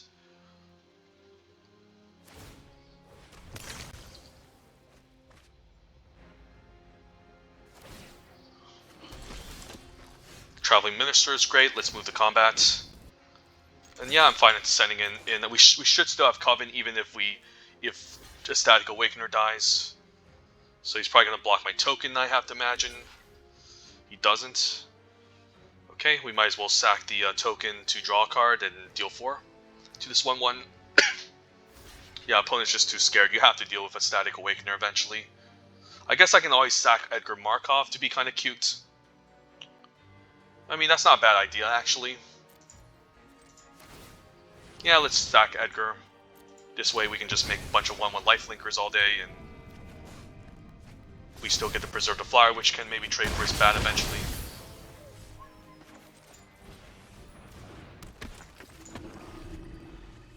And we can still enable Coven, I think. No, we can't. Unless I get back a Static Awakener. No, I can't, actually. So that actually slowed me down, funny enough.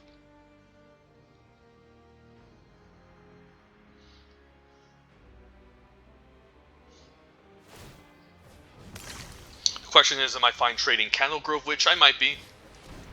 Fellstinger, drawing a card. I guess you want to target yourself and draw 2 to eventually find a way out of this problem.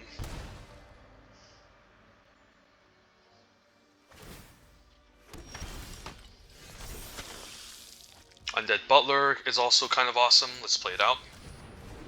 And then I might as well crawl back to a Static Awakener now so I can get value off of this Undead Butler. So let's crawl, or I can get back the, funny enough, the Candle Grove Witch, because the Candle Grove Witch can then enable Coven. Yeah, let's just get the Candle Grove Witch. Because now what I can do is I can play the Candle Grove Witch, pump this Candle Grove Witch, and then it's Coven over a Static Awakener, even though I don't mind stacking the Butler. At some point it's just going to end up chumping. So let's just send these 2 in, trade for the 1/1 bat, and then the opponent is still not dead next turn. Even if he sweeps the board, again, Edgar just keeps coming back, so this deck is really strong and grindy. We even have Can't Stay Away that's still left in the library to do all sorts of other shenanigans.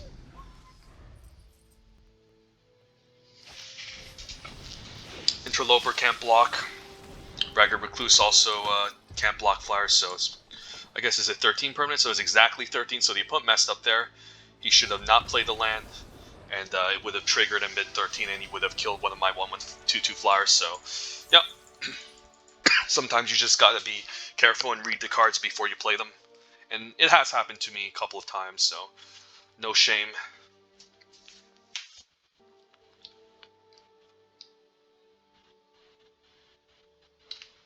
Alright, we got 7 wins with a black-white grindy deck.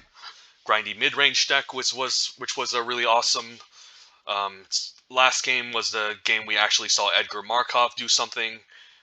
So that was a nice, but the MVPs are definitely a Static Awakener, Adeline, and Crawl from the Cellar for the most part.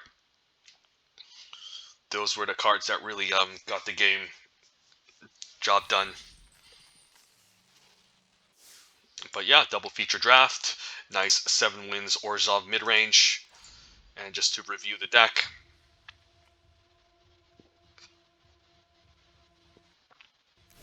not a ton of removal, funny enough, but we had a lot of powerful rares that generated a lot of value. Edgar, Markov, which we didn't even see until, which we saw in only like 3 games. One of them didn't even matter because the opponent, I think, conceded before we even attacked. The other one was when he got exiled, sadly, and then the final one, we actually saw him maybe getting 1 good attack in, and we were able to sacrifice some and make tokens. So that's a good card. Morbid Opportunist, obviously a bomb at uncommon. Drawing us extra cards per turn is enough to help us outvalue the opponent. And then Adeline is insane with Morbid, since if you have Morbid out on the battlefield or out of line vice versa, if you attack with a creature, you make a 1/1 creature token, and they're incentivized not to block that token, because if they do, you just end up drawing cards all day. So both of these really powerful together. Ambitious Farmhand also was a really good 2-drop that allowed us to hit our planes in one of our matches. Silver Bow was also fine. The card that underperformed, funny enough, let's see. This actually did a lot of work. Gavny Trapper was fine as well. It kind of underperformed though, because you have to keep up 2 mana over and over. It's still a fine 1-of still. Let's see, which card kind of I did like the Candle Grove, which is in the final match. Didn't see Undead Butler a whole lot, but it wasn't bad either. Can't Steal Away was actually pretty solid in this deck with all these 2 and 3 drops. I think it actually is Edgar Markov, funny enough, that he just underperformed. Same with Innocent Traveler. It became a flower in one of the matches, but that was it. Also didn't see her too much. And Outlaw was just kind of whatever. So, yeah, not a bad black-white Orzhov mid-range grind deck that we got 7 wins with, so let's collect our prize. And then, yeah, let's do maybe one more double feature before it goes away. And then this should be our final draft, and then maybe I can upload another video doing Adventures of the Forgotten Realms before that also goes away. I just want to make sure both sets are in the same video, so you don't have to switch back and forth and when you're already focused on already one of them. So let's fire off one more. And then my next video is probably going to be Adventures.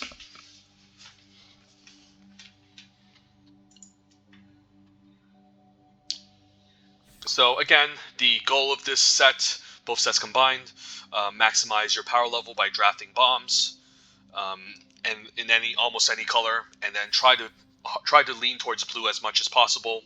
Even though that last draft we didn't end up in blue, at least end up in the Esper color combinations if you can't end up in blue, like at least black-white, if you can, since it's still a very solid deck. Aggressive decks aren't great because of all the lifelink going around. It's still not impossible, but due to lifelink and lots of card advantage and lots of cheat removal and powerful bombs that can just end the game out of nowhere and block all of your 2/2s or 3-powered creatures, it's not always advisable to be aggressive. It's more better to just draw cards and then just stabilize and try to win the late game. So red aggro, not a big fan of it. And green actually performed, I think, better than red from what I've seen so far. It has to be because of the big creatures that they have, not because they're ramping into anything expensive or powerful. It's just because of cards like Hookhand Mariner, which are difficult to block, and other large werewolves. So I guess green werewolves are pretty solid. So green-red. I mean, assuming you can get the Crimson Vow werewolves, the Midnight Hunt ones aren't particularly amazing.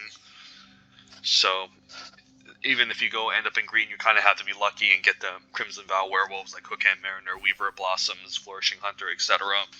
over like mediocre ones like, I don't know, Harvest Tide Infiltrator, 3-mana 3/2 that can sometimes become a 4/4, which is not always reliable. And yeah, there's just too much 2-for-1ing going on. So pack one, pick one. This is the final double feature draft. Agravatum and Howlpack Piper. Wow, 2 insane green rares in this pack. The blue card is pretty medium. It's fine. Good, decent card in the right deck, but I'm not going to first pick it. And there's no way we're taking a single Abrade over both of these two. So which one is better? Autumn of Augur can get us lands. It takes a bit of setup to get Covet going, but if we do, it's pretty powerful because it can just cast creatures immediately. However, Howlpack Piper can just pay 2 mana to ramp out any creature onto the battlefield, regardless if it's a wolf, and if it's a wolf, even better, because you can untap and cast it again. And guess what? Once it transforms, you can just essentially draw a card. It doesn't even have to be a werewolf, since you're looking at the top 6. So I think Howlpack Piper is just a lot better. It provides so much tempo if you're able to untap with it. And, you know, it also just ends up drawing you card advantage immediately once it flips into nighttime over autumn, which is a great rare too, but takes a little bit more time to set up. I'm not even sure if you would take this over Organ Hoarder, to be honest, but I think Howlpack Piper is the clear winner here. So maybe we do werewolves this time. Who knows? This is a card that wants to be in werewolves. Although now we get past Liesa, which we're going to take here too. The card that will play best along with Howlpack Piper will be the Wolf Strike, but it's just Wolf Strike and Flame Blessed Bolt is enough weaker than Gisa that we can't really afford to take them over Gisa. Gisa is also a bomb, best in the blue-black deck. But again, you'll play this in any black deck, since if you're able to just have one of your opponent's creature dies, not only do you exile it so they don't end up in the graveyard that they can get back, but you can also just return it under your control. It does gain Decay, so they can't block, but you can still attack with it. It might have a powerful Enter the Battlefield ability, it might have a powerful Activated ability. So there's no reason to take the fine premium common removal spells over Gisa here. And we can even take this as a sign that maybe black is open, since we opened up Howlpack and we're getting past a black rare. And Catilda, wow, I mean, they just play a 3-color, 5-color rare. Why not? Catilda, as we saw in one of our games in blue-white, was pretty insane. I'll still play this in any white deck. You know, it's as best in a blue-white deck, but you know, come on. Even if you don't have a bunch of spirits, if this ends up in a graveyard, it can and you can still enchant this onto one of your creatures, turn it into a flying lifelinker that gets protections from vampires, and also gets a bonus with more spirits and enchantments. So more busted stuff game past. Some of our decent commons here: Drogskell Infantry, 1 copy of Trapper is always nice, Wedding Invitation for vampires, or if you have a couple in your deck. Seize is more like a spells build around, but we'll take another bomb, so maybe black-white again. And, well, the best cards in this pack are Gavny Dawnguard, Lunar Rejection, and Scar Thoughts and Bloodcrave Socialite, which are interesting to note. Well, we were past a white and black bomb rare, so I don't think we want to move into blue here, even though I like Lunar Rejection a lot compared to the rest of the other commons. So, given that we were past Catilda, I think we just take the Gavny Dawnguard. It's not a spirit, but a 3/3 blocker is quite powerful, and it becomes daytime or nighttime. We can search up anything with 3 CMC or less in the top 4 of our library, and it's still really good. Yeah, we'll take it over. I think it's better than Socialite and Doom the Center, and I don't want to move into blue. Just a good card overall. So we'll see. And now we could take Overwhelmed Archivist, although there's Kindly Ancestor still in this pack. Do I want to move into blue now? This is definitely a better card than Kindly Ancestor. But it means that we would have to abandon maybe Gisa in a sense, but maybe that's okay. Like, we did see 2 powerful blue cards in the previous pack, Lunar Rejection and Scatter Thoughts. So I don't mind taking the Overwhelmed Archivist, because it's definitely a lot more powerful than Kindly Ancestor. Not only is it a 3/2 that can help you with Disturb, with cards like Catilda, but it's also a 2/1 that can keep looting whenever it attacks. So yeah, I'm fine going to 4 colors here. We didn't see a ton of green get passed to us, and this is just really strong, and there's a sign that blue-white is open even though we were past Gisa. Maybe the person to my right-hand side decided to value took another powerful black card and decided that Gisa just wasn't as good. So here, there's Flame Blessed Bolts, but that would be a 5th color. I think it's between like Beloved Beggar and Consider, which are both decent and alright. Maybe just take Beloved Beggar to stay on theme. I think the best card is Flame Blessed Bolts here, but but I don't think we're going to move into like 5 colors, and this is a fine Disturb card that we can get in the yard. So we'll take Beloved Beggar here. Ooh, Organ Hoarder. Alright, maybe blue-white is more open, and maybe the person to my right just took another black rare that was equally as powerful as Gisa, or maybe they just... Because I highly doubt they would take an Organ Hoarder over Gisa if it's being passed like pick 7 here, and it's just the best card overall in the pack, and pretty powerful with Disturb, since you can put things in the graveyard, so might miss out on this, but I mean, we're not seeing any amazing black cards, no amazing green cards, and Crawl is good, but I don't think it's enough to take over Organ Hoarder. And then we'll just take a random Spirits that we can put in the graveyard and get back as enchantment later, why not? So, yeah, have I fallen to maybe the stay open trap? We might not have synergistic blue-white deck as we get past Omnis Roost, which is also decent in these blue-white decks. Alright, we're doing it. Final draft, why not just end it with a busted blue-white deck? Could just take the rare here. I don't really like this in blue-white that much, and it's just 20 gems, and we can pick up one of these later. I'd rather just have the big flyer that can help me end the game. So we'll take the Consuming Tide.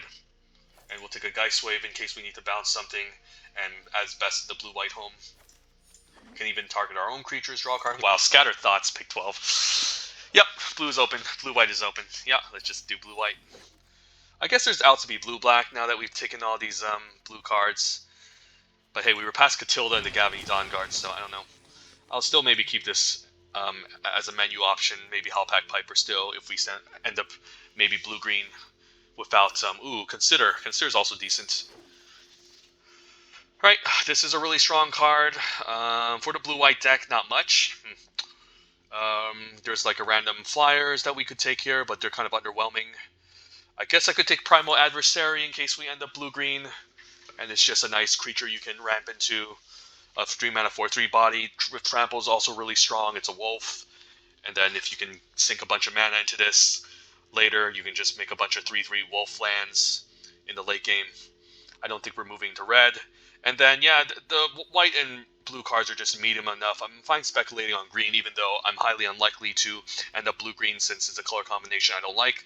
But it's not impossible, so let's take the Primal Adversary over to random, the medium blue commons, blue-white commons. All right, Screaming Swarm versus Baithook Angler here. No amazing green cards. Some okay black cards, I guess. There's like Midnight Ambush, which is fine.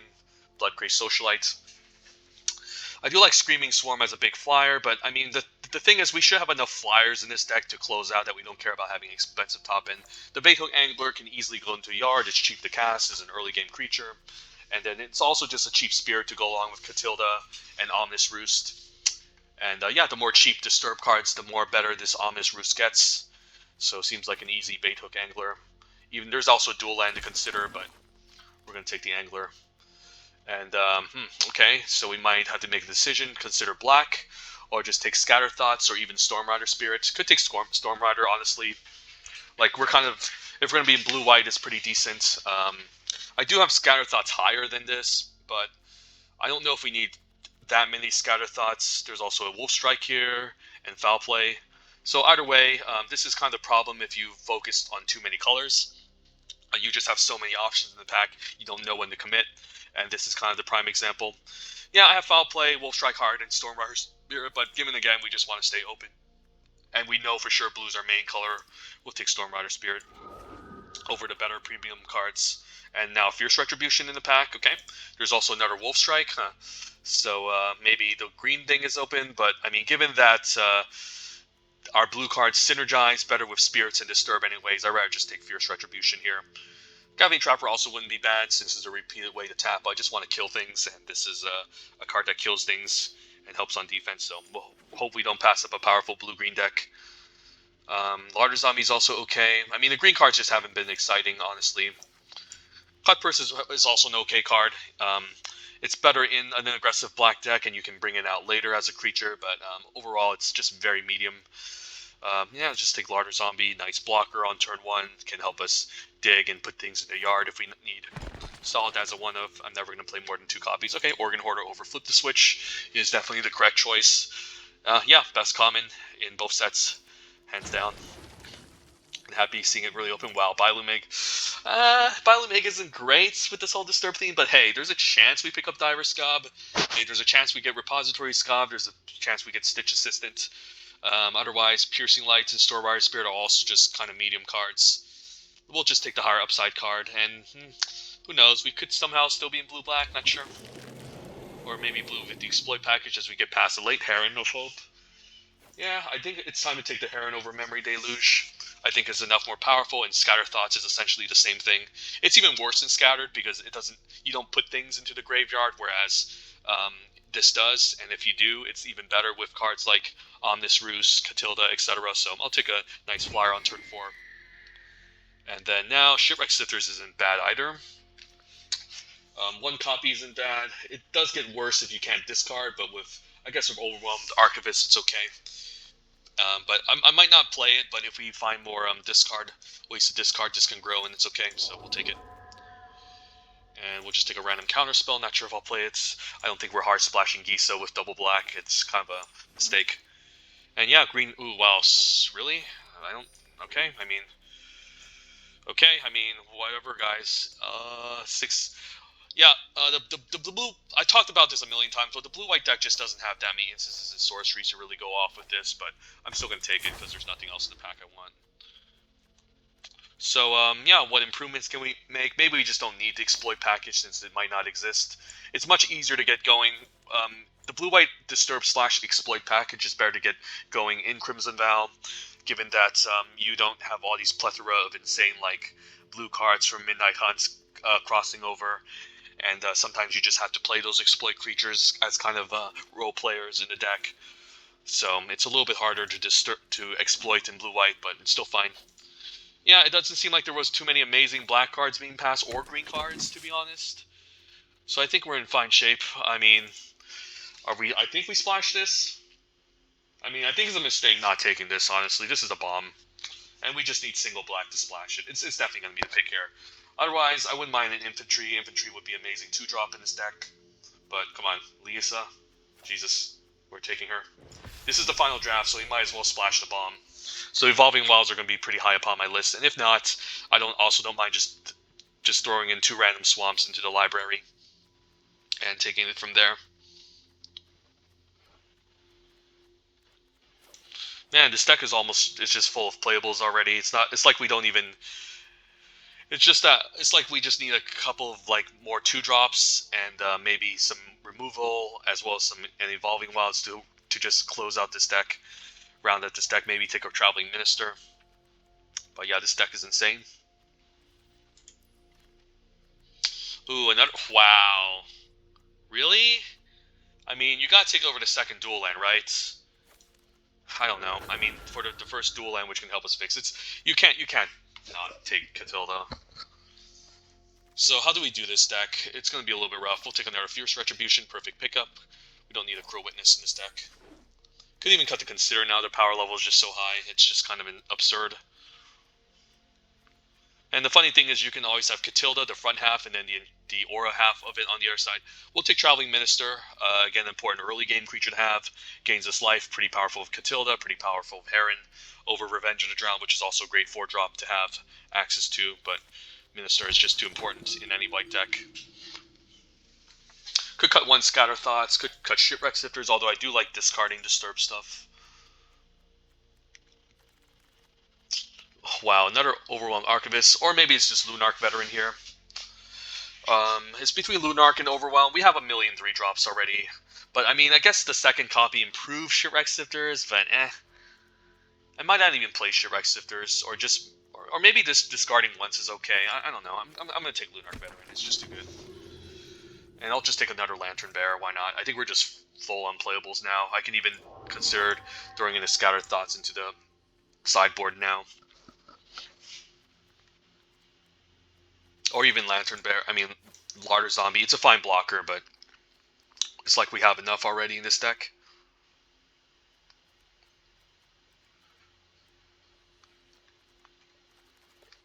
Alright, take the Larder Zombie, or take Dawnheart Mentor. He drafted in real life. I'm not going to play double Larder Zombie. Like, we should be okay without it. It's also a little bit awkward since you have to tap things down, but it's a fine role player. It's decent in any blue deck. In Midnight Hunt, it was a fine common to have access to, but don't overrate this card by any means. Alright, no evolving, but I think it's still worth throwing 2 swamps into this deck. Stealth Mill does get a lot worse if we're going to splash, because we can accidentally mill away our swamp, but we don't have any self-mill cards in this deck, so that's fine. Okay, Sogai Gryph isn't bad. Startle's also fine. I don't hate the Sogai Gryph just as an extra top-end creature we could play. Yeah, could use another big chunky 5-drop. Startle's also pretty nice.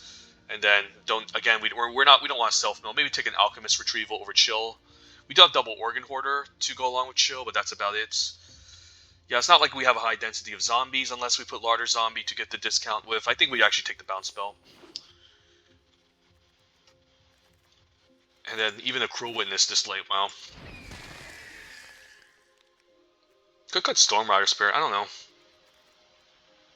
Just so many playables, holy crap. I guess Geist Wave is better than Alchemist, not sure. Dice Wave draws us a card if we bounce. This has the flexibility of being cast for 1 mana. Wow, we even got chill anyways. I don't even know what to do with this deck, guys. What should I do? Entomber? Okay, even more synergy. Alright, so we got past the nuts blue-white deck. I don't even know where to start. I mean, maybe the right choice is to just put everything in the sideboard and then just know for sure which card we're 100% playing, and then just take a step back and look at everything. So, let's see here. Alright, let's see. We're definitely playing a Lunarch Veteran, definitely playing the Traveling Minister, definitely need to double Fierce Retribution. Gavin Dawnguard, great 3-drop, but it is double white to cast, and it would be a little bit difficult with double Catilda at double white, so maybe we don't need it. Good blocker, though, can reward us for daytime, nighttime, can draw us a card, but we might not need it, and double white is better suited off with double Catilda. Double Catilda can be a little bit awkward if we have both of them in our hand, since the other one we can't cast since it follows the legendary rule, but maybe the other one can still end up in the graveyard and become an aura, and that can work out, so I think that's fine. I definitely want a Heron of Hope, I think. Don't know about the big 5-drop. I definitely want Lantern Bearer. Definitely like Baithook Angler. Don't know about the rest of these. Overwhelmed Archivist. Double Organ Hoarder is great. And then I think Liesa's our bomb, so we might as well play it and then just throw in 2 swamps. And, okay, so 10 more playables, so a lot of interesting options we can consider here. So, first things first, looking at this package, what is our deck trying to do? It is trying to maximize the amount of value from Disturb, I say. So, anything with Disturb is great, so I don't mind throwing in the Binding Ice, Beloved Beggar, and also Ominous Roost to go along with it. And with Double Organ Hoarder, we do want to just dump things in the grave, same with the Overwhelmed Archivist. So yeah, let's just throw in the Spirit Disturb package here. Ominous Roost also just generates so much value if we're able to just go off with it. Yeah, Beloved Beggar seems fine. Decent blocker. Also has Disturb. It's pretty expensive though, so it's not a card I like that much. So yeah, that's good. How many flyers? 1, 2, 3, 4, maybe 5, 6, 7, 8. We have so many flyers. Like, do we even need Stormrider Spirit at 5? It's kind of medium, and we don't really have that many expensive instances unless we throw in the Scattered Thoughts to go along with it. I could also just be down to play 1 Scattered Thoughts. 1 could be useful, but with Double Organ Hoarder, it's already kind of like replaceable almost. Not sure. Oh man, this is rough. So 7 more cards in this deck. I think we want the Soul Guide Gryph. It's another Spirit for Catilda, and the Exile can be really relevant. It's a 3/4 body, which is quite large. I might be afraid of having too much expensive top end, which can be a bit of a problem. And sometimes you just lose games of Magic by having too many 5-drops, so might not want a Stormrider Spirit, funny enough. Double Fierce Retribution is fine removal. Maybe 1 chill can make it, just to tap something down and draw a card. Because that's how you win games in Magic. Sometimes you just need to tap things or just bounce things. Like, you can never go wrong with 1 bounce spell, at least. Interesting here. The blue cards I'm definitely not playing are Biolumig and Wretched Throng. How about Selhoff Entomber? Selhoff Entomber also isn't bad. It's a decent way to also just discard a creature, and it's a fine 2-drop blocker, and it's a zombie. I actually think this is actually better than Larder Zombie now. Am I wrong for taking Selhoff Entomber? By taking Selhoff, it does make the chill better, especially Double Organ Hoarder now, so maybe I could consider throwing in the Selhoff Entomber, even though it's kind of a medium card in my opinion. It's still kind of medium. It's a zombie, improves chill, decent blocker in the early game, and can put a disturbed creature in the graveyard. The Shipwreck Sifters can almost do the same thing as well. I mean, as the Selhoff Entomber, it does get the extra counter though, so it becomes a 2/3. But you can't use it repeatedly like the Selhoff Entomber, unfortunately. And this is better if we have more ways to discard. Like if we had a second Overwhelmed Archivist, it can gain more counters. But with only 1 extra Archivist, I don't think we're going to reliably make this into a 3/4. So, I mean, it's a Spirit, though. With double Catilda, it's pretty insane. Maybe it is still shipwreck sifters here. Maybe we don't need chill. I don't know. So yeah, I'm liking this as just an extra spirit for Catilda. Funny enough, and the 2/3 is obviously better than the 1/3 blocker early on. So it's 4 more playables. We could just throw in a random 5-drop. Could just throw in a random Cruel Witness on turn 4. The double blue, however, is a problem with double white, so that can actually conflict. So maybe I don't want the Cruel Witness. I got to keep in mind that the double white here is more of a priority than double blue. And we still need to throw in 2 swamps just to be safe with Liesa, especially if we don't have Evolving Wilds. Yeah, it's too much of a stretch to do Gisa, so probably don't want Cruel Witness. So cards in consideration: Chill can maybe make the cuts. Stormrider Spirits. 1 copy of Scouter Thoughts can make it. Again, probably don't want Cruel in this deck. These are kind of whatever. Selhoff Entomber. Maybe another bounce spell, Retrieval, Geist Wave. Or maybe Consider, or even Larder Zombie. Larder Zombie also does improve the Geist Wave, funny enough. And it does block, I have to admit it. It does help us surveil.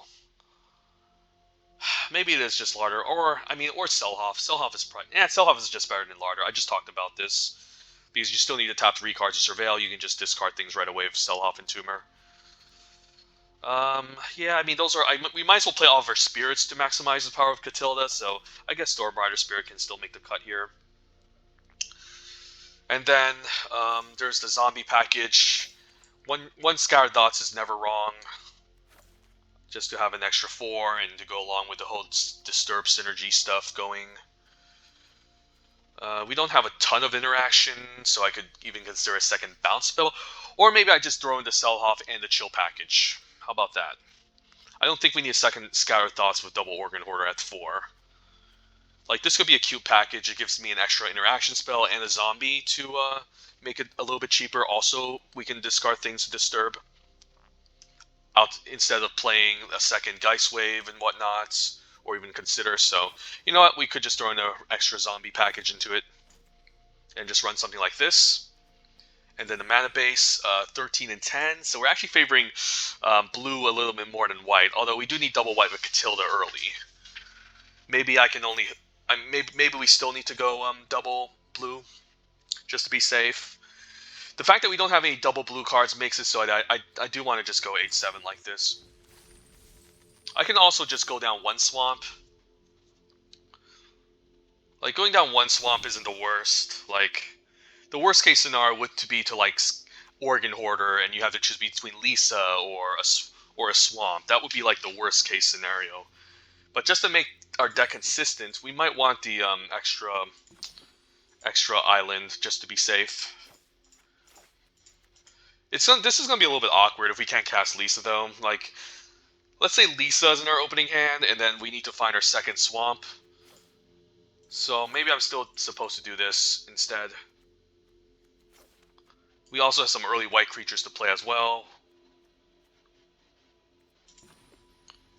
10 whites. Yeah, we need some double white for Catilda on curve, so I don't think I can risk it here. But man, we need so much blue in this deck. Maybe I do just risk it. Risk it for the biscuit. Nah, we can survive with 1 blue. 1 blue's enough. It's not like we need a double spell with blue constantly. And we have double Catilda that we might have to cast on curve. So that's why I might not even want the Gavany Dawn Guard, since it just gets worse with this whole double white situation. And this is just too good not to play. And I do like the Geist Wave, the fact that we can bounce in our own creatures and draw a card. It can be useful over Retrieval's cheaper cost sometimes. So maybe this is just a deck. And yeah, it's pretty insane. Heron, Lunarch Veteran Minister, Catilda. So we're probably just going to lose due to bad mana, or maybe against a more insane deck. I don't know how any deck can be more insane than this, but it's definitely possible in this format. So yeah, it's just going to be a mana issue that we need to contend with, but I still think we try this out and see how it goes. Let's do this. Final Death.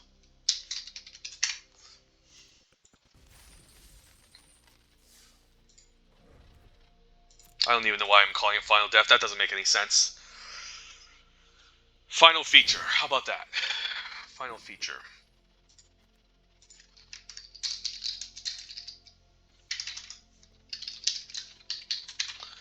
Let's do this. If we had one Evolving Wilds, I'd be so happy. Oh. Let's hope our hands aren't awkward in the opening hand. Just need one island. One island and I'm fine. We'll eventually get our planes.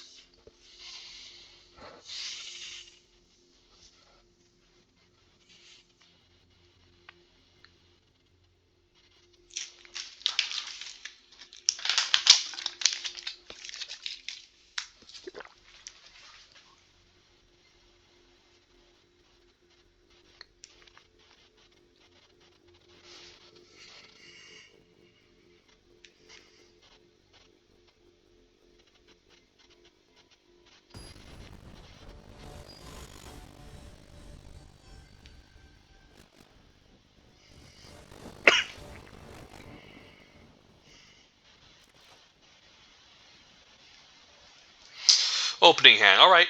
Blue and white mana. Let's keep.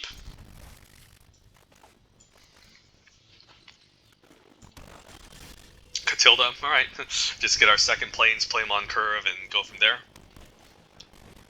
We can block the Witch. And second Catilda. Alright, this is kind of the awkward opener I was talking about. But maybe Organ Hoarder can help us find our planes. Morbid Opportunist. That's a scary one. So hopefully we kill Morbid, but we can lead with, I think, Overwhelm Archivist to make it more likely we hit our fourth land drop. And then this way we can still discard a Catilda here. Since we can't play both of them at the same time, I think having one in the graveyard is fine as an aura. And then the other one as a finisher could be nice. I'm still blocking it with the Beloved Beggar. He could use a pump spell and kill my Beloved Beggar, that's fine. Opponent draws a card, but it will come back as an aura, assuming he doesn't exile it. With like a stupid 5-mana creature here. I could play Catilda, or play Organ Hoarder and set up my turn 5. I guess we just want to be mana efficient, but let's attack first with the 3-2. Let's just be mana efficient. As much as I like bringing out Catilda and being annoying, we need to hit our land drops, and no lands. I could play Omnis Roost, or I guess we might need a second removal spell. Like, we have some of our win cons covered. Organ Hoarder can also just go off again, but assuming we get a land next turn, I think we need the removal. It's just too important. I mean, or I can just take Omnis Roost and try to be cute.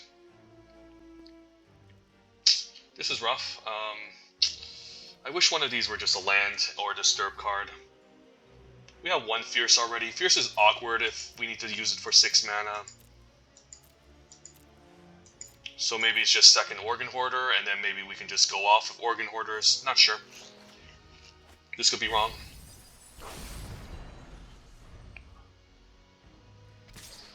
No reason to block. Not going to give the opponent card advantage. Hopefully no Diagraph Ward. Career Bat is fine. Okay, and now I guess we can enchant one of our creatures. And I'll try to enchant Organ Hoarder with Catilda here. And might as well attack for 4 and keep the 3-2 back. If he chumps, he does draw a card, but yeah. I just want to get these out of the graveyard before he exiles them with a stupid Diagraph Ward. Which usually, funny enough, does happen. Alright, rip. But that's still a good turn for us. We still 2 for 1 the opponent. And then, yeah, we can make a 6-6 now, so... Say go. And then we can even kill Morbid Opportunist as well. But we probably just want to attack first and then have the opponent make some blocks. I'm definitely not blocking this. No blocks. I can also just tap it down. Yeah, let's move the combat and attack, and if he tries to block the Courier Bat, we'll try to kill the Morbid Opportunist so he doesn't draw a million cards. So, yeah.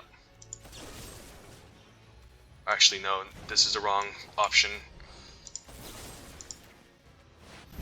So he doesn't draw, and then we still have a million cards, and we're still trading off and dealing a ton of damage, so... Okay, so this So we probably need to keep this back now since he can attack for 2. He might be able to recur back more of an opportunist, so I need to be careful. So, yeah, Catilda is nice. Organ Hoarder. Some more busted crap. Good luck beating this opponent. And yeah, we'll take Liesa and find our swamp eventually to hopefully cast her. This can also come back as a spirit to grow Catilda, or I can flashback Storm Rider at instant speed. If I'm blocking here. Could have a board wipe. And yeah, it's just too much value. Like, the value of this deck is just insane. I didn't even need a second Fierce Retribution. I could have just played a bunch of creatures, traded off, and flew over. Yeah, this is nuts. I won't be surprised if this is a deck that gets me to Mythic.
It's also luck in draft because the person on my right just passed me all the bombs, funny enough. I have no idea what was going on. No idea. This hand we have Catilda on 3. It's not the worst if we can drop Catilda on 3. And we're on the play. Yeah, let's try it. We do need to get a island eventually, but I'm still going to keep this. It might be too slow though, I'm not sure. Gotta take the risk sometimes. Willow Geist, okay. I'm not sure if I even want to kill it with Fierce Retribution. If he plays like blue mana and starts self-milling, I might be afraid. Red mana, so I'm definitely not afraid here. I'm going to take 1. I highly doubt you're trying to cast spells from your graveyard in a green deck, so... Could see a removal spell on Catilda end of turn. Hopefully not an exile ability. Maybe an Abrade, okay. So opponent's deciding he could kill this. I need my blue mana. Please, I did this for you, Catilda. Give me my blue at least. Give me my blue. I'm not blocking this. Weaver, alright. Yeah, Weaver will probably have to transform. And hopefully I can Fierce Retribution the Weaver if he decides to attack with it, so that's unfortunate. Maybe next turn I can play a Soul Guide Gryph, assuming I get a land and not another blue spell. Or maybe I just need to update my mana base and stop trying to be too scared. Alright, that's the problem. Alright, Dreadhound, I'm gonna have a trouble dealing with, especially if he can get back. Second Catilda. Alright, let's adjust our mana base. We lost. This is bad. Alright. Let's run that extra blue. I was too scared, and this is what cost me the game. And that was what I was just talking about. We lose because the mana base is fucked, so... If we would have at least curved out with, like, Lantern Bearer and all that, like, Catilda would have still been, like, a really large creature that was just gaining us life incrementally. But, yeah, it's... if you just don't draw your land on time, and the opponent drops their Mythic Uncommon and smash you over 6 and gains 1,000,000 life and even grows. And even if you kill the Dreadhound, they can buy it back and grow their Sprout token. I don't know, their Sprout creature. Yeah, it's not getting there. Let's move up an island. Like, I understand I do want to cast Catilda on time, but not at the risk of not being able to cast any 1-drops or even 2-drops. Blue cards in the deck.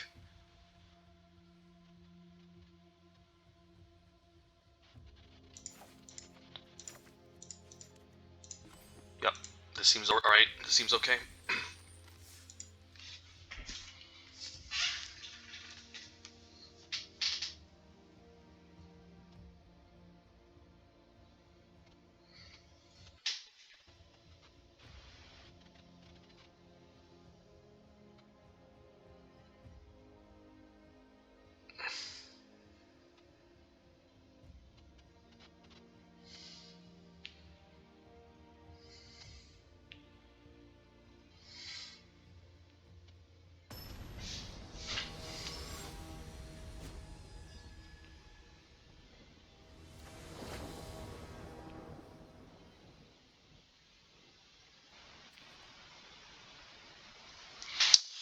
Alright, yeah, Lantern Bearer on one seems good, or maybe I just want Traveling Minister. Traveling Minister can maybe allow us to deal more damage over time. Given that we have so many blue spells and I'm locked in blue, the logic is to just Lantern Bearer here in case we top deck another blue spell, so I'm fine missing out on life. No pun intended. I'm fine missing out on life. Funny, playing this children's card game. Alright. And then I can play Minister, keep up Geist Wave, maybe. So green, maybe green multicolor deck. Although if you're in base green, you don't want to search up the green. Yeah, I'll play Minister and then attack with the Lantern Bearer. I think the 2-1 can hold off the 2-2.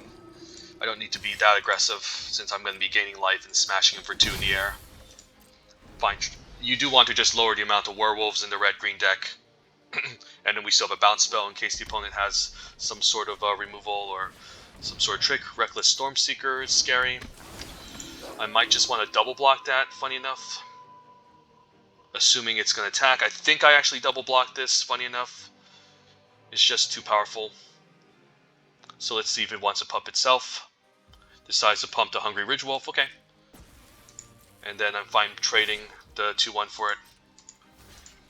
And the question is, do I bounce the Reckless Stormseeker back to his hand? Not sure. Because he can just recast it. So I'll say go. And then we might as well pump. Attack. And then, do I play out Bait Hook Angler? Might need to keep up my instances, or at least chill the grave to hit my land drop. I don't need to hit my land drop this turn, because I can just Organ... If I chill on his turn, we can just Organ Hoarder. So, I guess this becomes pretty large. Alright, I need to just deal with this and we can be okay. Maybe I need to bounce it. Maybe when he casts a spell, I bounce his creature. Ascended Pack Leader, it's kind of annoying. He can recast it for 3 mana, so I gotta let it resolve. Pumps his 2-1. And I guess we chill the Ascendant Pack Leader so we don't take the extra damage. And we're just gonna get beaten up by this powerful werewolf. This can also start growing, but luckily the opponent just passes the turn and does nothing. Okay. It's not often when that happens, so let's get him for 1, 2 I mean. And then play Organ Hoarder, and he might bring out another hasty creature here, but we need to find some way to interact with the 3-4 and slow him down. Could just take the land, could take Entomber. We should have enough blue sources and lands already. The Overwhelmed Archivist can go in the yard. It is a fine creature to actually use to cycle again and discard, and a 3-2 actually isn't a bad body. Entomber seems pretty underwhelming. Let's actually just take the Overwhelmed Archivist. This way we can have some 3-2s that can that can play well.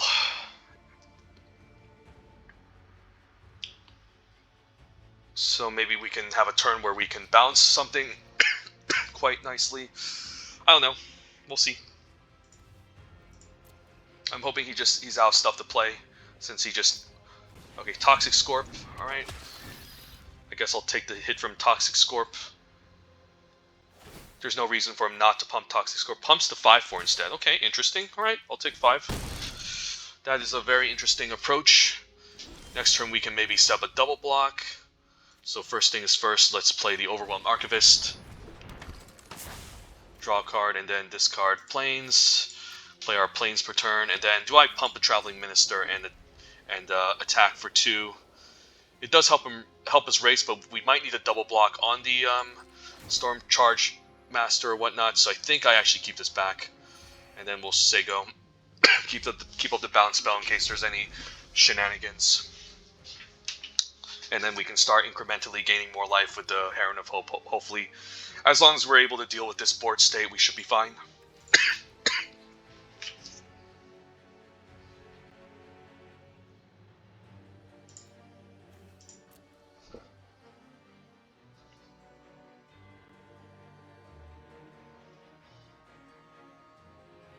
And if we get land, Bird Admirer, okay.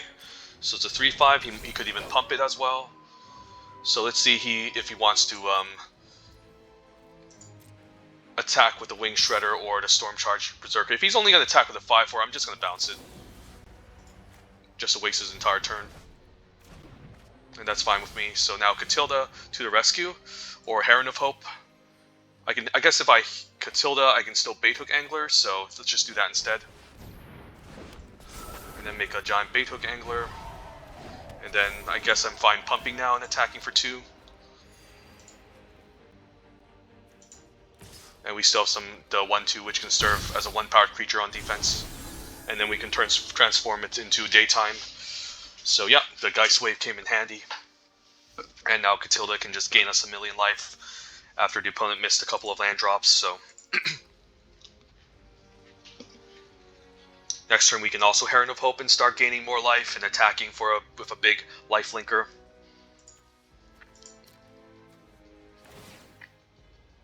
I might trade for this Ascendant Pack Leader, or put the 1/2 in front of the 1/1. It can deal 1 damage and trample over, but that's okay. This will make my Catilda a little bit smaller, but at the same time this is going to become a problem, or I can just take it.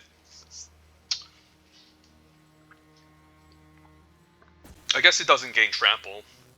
Like, taking 2 isn't the worst. Oh, he goes to second main, never mind, okay. So now we can play Heron. Play land first, I guess. Play Heron. Pump Catilda. And then we can still afford attacking for 4 and gain a ton of life, so it's going to be more difficult for him to outrace us. And this gains and Heron also gives me the extra life point swing, so yep. Unless the opponent has a sweeper here, I'm not sure if he can win, and even if he did, this can become a flyer, and I get a couple of auras for value, so I think we're in good shape.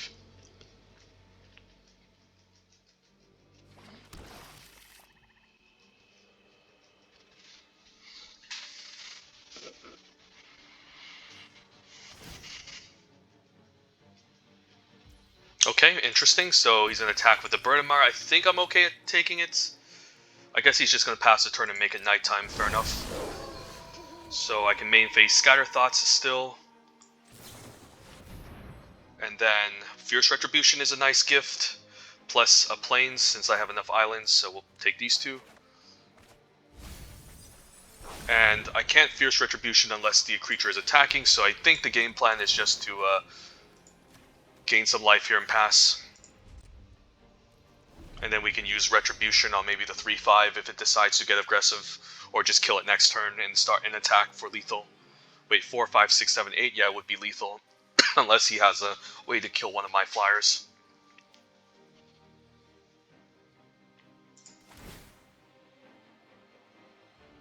Opponent might start getting aggressive here too. I could always trade for my Overwhelmed Archivist to eventually have a flyer.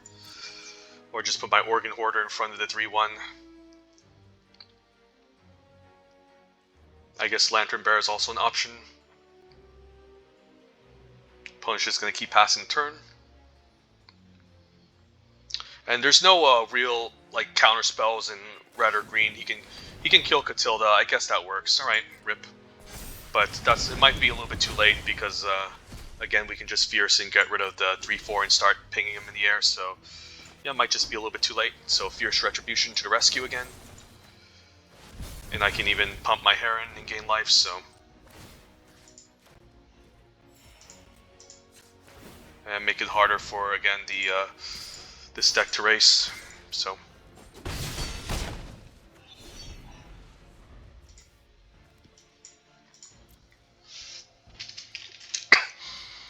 We're 15 cards. We're like 6 cards ahead of the opponent, funny enough. Hound Tamer, but it has no reach. I'm fine taking 6. And if he attacks all out, I guess a double block on the 3/4 doesn't hurt. Because it's just too powerful, especially if it keeps giving creatures haste. And sure strikes, alright, that's fine. We still win.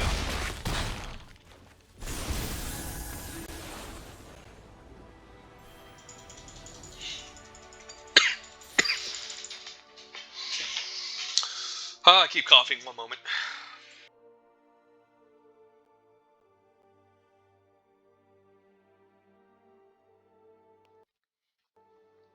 Yeah, I need to stop eating sweets.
Beggar on 2. Well, Shipwreck Sifters can actually discard Beggar, actually, so we can make it more likely to hit our land drops. I think we keep.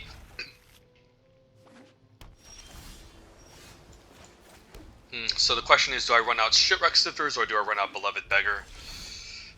Given the fact that I want to get my double white for Catilda, I think we just get rid of the Beloved Beggar. Or maybe another Disturb card we draw. Or maybe Angler can go, since this could be a better blocker, although it's a little bit rough to get off out of the graveyard. It's a better blocker, though, funny enough, so I'm not sure about this. Yeah, this is just a better blocker. I might need it against a red-white, red-blue deck, but this is just a bigger creature. Let's just get rid of this. It's fine. Not sure if this was correct, but... Wandering Mine, alright, so... Maybe the Baithook Angler would have been slightly better, not sure, but this will come back as a 4/4 Vigilance Flyer. I mean, the thing is, we can't block this, it's not like we can block the, this 2/1 anyways.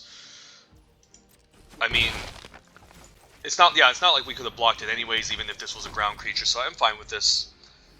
But discarding a Baithook Angler will at least give me an extra, like, creature to hold this off with. And then now we can still try to run out. We could see an ambush here. I should be careful. There could be Nembogast Beguiler, so I'll attack for 2. And then Heron's probably going to eat a removal spell, but that's okay. It's not a spirit, so we don't take the extra damage. Okay, counter spell, never mind. So sure. So do I need to use Fierce on Wandering Mine? I might have to if I'm taking too much damage. And now I probably need to keep these 2 back in case he, since I'm really not accomplishing much if I only get in for 2 per turn. Or maybe I am. Maybe it's okay. I might actually trade for this 2/2 if he attacks with it. Not sure. So I don't really want Catilda getting exiled. Maybe I still need to play her out just to bait it out. But yeah, I really don't want Catilda getting exiled here. So I might need to use Fierce Retribution on the Wandering Mine. Hope I get a land to play Beloved Beggar into Catilda. Damn, the stupid Burning Curses are just so annoying. Well, let's just attack, and then pass the turn, use Fierce on the 2/1, and hope it doesn't get countered.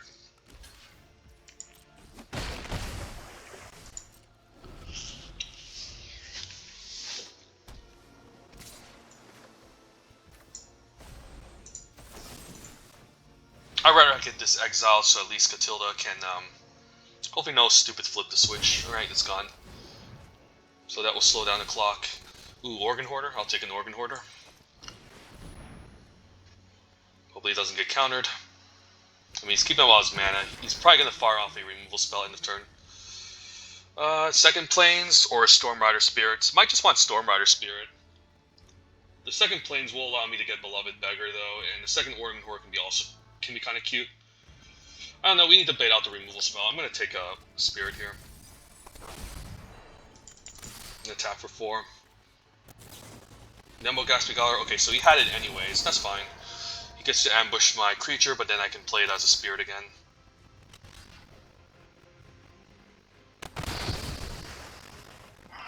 So I knew that was coming. So I might as well just play Bait Hook and be annoying here. Passes the turn, okay. I guess I attack. Or I guess I just play... I guess I'm fine trading for this.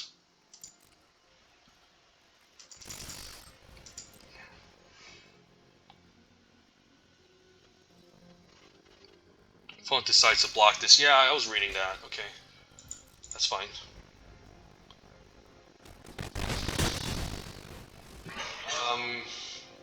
I think I flash in Storm Rider Spirit.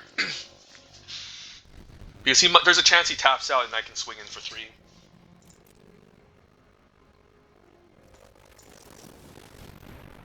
Just gotta keep baiting out his removal, and then he's gonna use it here, that's okay. We're gonna get the Beloved Beggar out. Ooh, Revenge of the Ground. Do I want to put down top? Yeah, I'll put on top. It's okay. And then we'll keep this back as a blocker. We'll see go. Can I play a 2-drop here? No.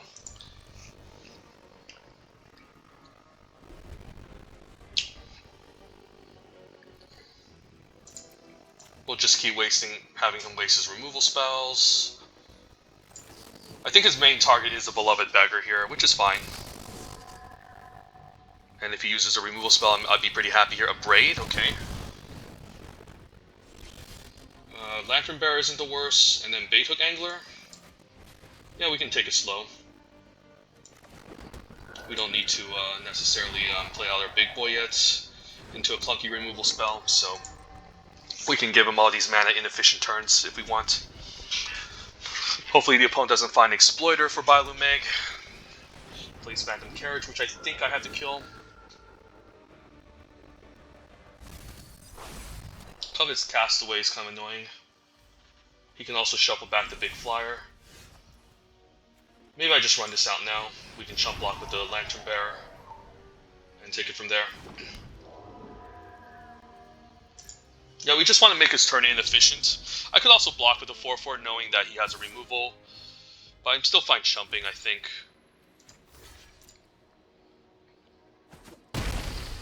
So at least I can make the Shipwreck Sifters into a reasonable size threat.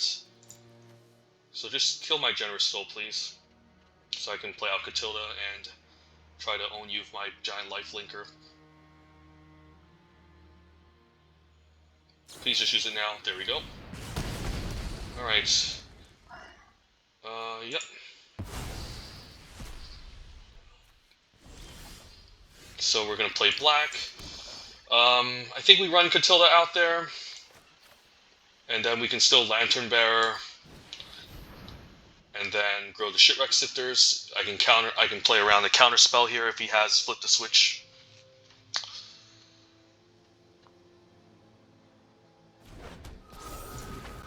And then we can Lantern Bearer on Shipwreck Sifters and attack as well. This is a 4/4. I'm fine swinging in 4/4. I need to outrace the opponent, especially if I'm going to be gaining life over and over. If he casts this next turn, I can just kill the 4/4. Hope he doesn't... I guess he wants to buy back all of his removal spells now.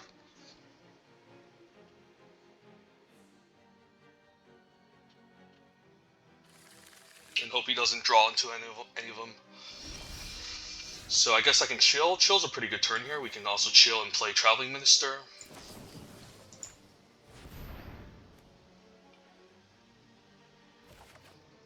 Another Catilda. Alright, move the combats. And I think I'm fine just swinging in with these two.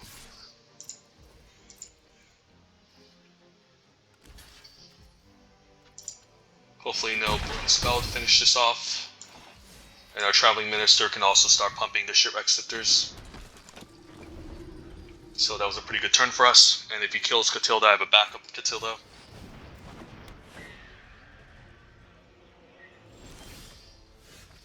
Ooh, Liesa's pretty nice.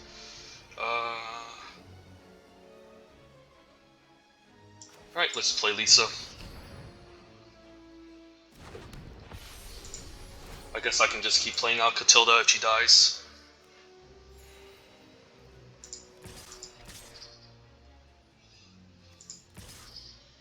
Yeah, let's just send these two in.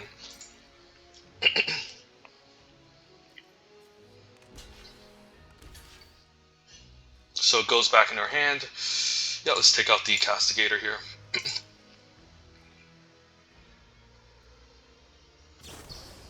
Lunar Rejection, that's a good one. Alright, rip Catilda. It still kills the Ghostly Castigator. And we still get to get it before, so... Alright, not bad, and then we'll say go.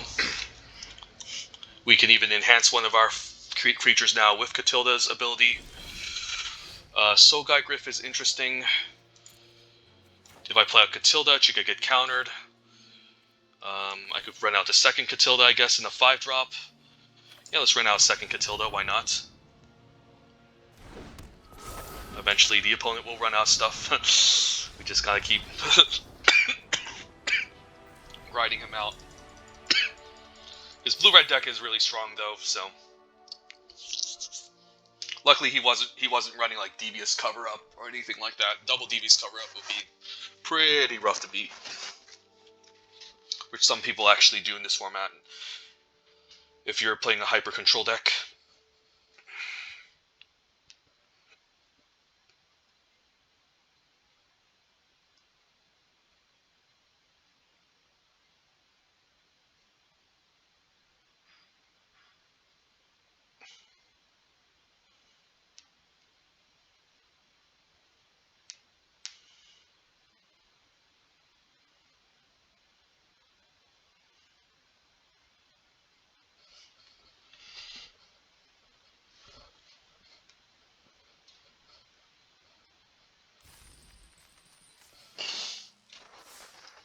And 3-1. All right, these games are long. I almost felt like it was my 5-1 game for there, but yeah, the games are long and grindy. Very fun though. It's almost reminiscent of a Midnight Hunt, except more bombs from Crimson Vow.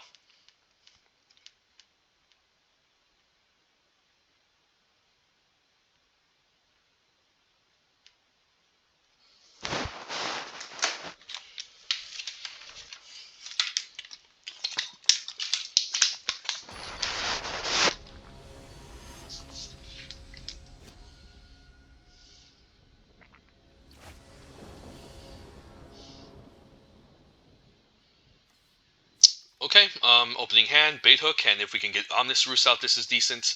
Need to hit our white mana, but I think we still try it. The Omnis Roost can start going off once we disturb stuff out from the graveyard, so hopefully we get some lands going.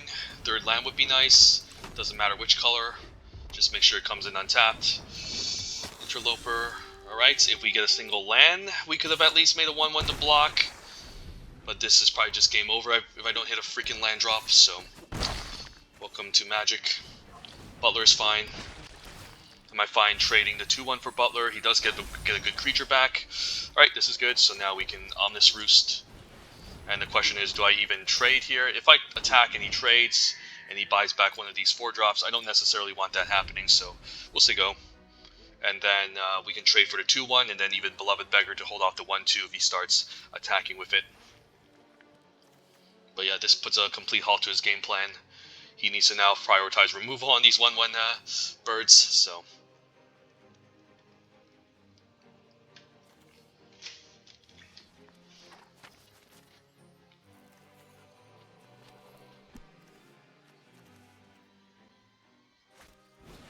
Hungry for more. I guess I can block the token still. I can just take 3. It's not the end of the world. I guess if I blocked the token, I could have Lunark Veteran and made another one. Should have thought about that, but now I guess we can play Beggar. Or Lunark Veteran first, and take it from there. Let's just play the Beggar. just blocks the entire Hungry for More, so if he tries to do it again, he won't be able to crash through.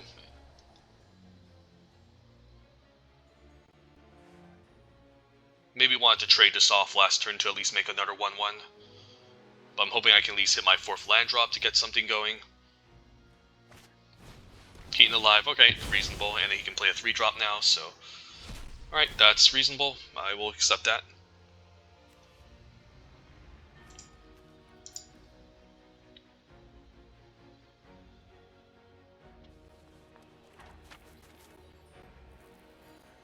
I guess back... So if he flashes back Hungry for More, I'm definitely gonna block it. But plays out Brimstone Vandal instead, sure. Can I have land, please? Land would be nice, so I can play my Organ Hoarder. Nope, the game says no. I could chill the grave here, since I might not want him to ping me. Could also play Lunarch Veteran and set up a double block, which isn't the worst. But I might just want to chill here to hit my land drop, funny enough. And we hit our land drop, so now we can play Lunarch Veteran, so not a bad turn for us. And I'm fine trading off Bait Hook Angler for Hungry for More if he goes for it.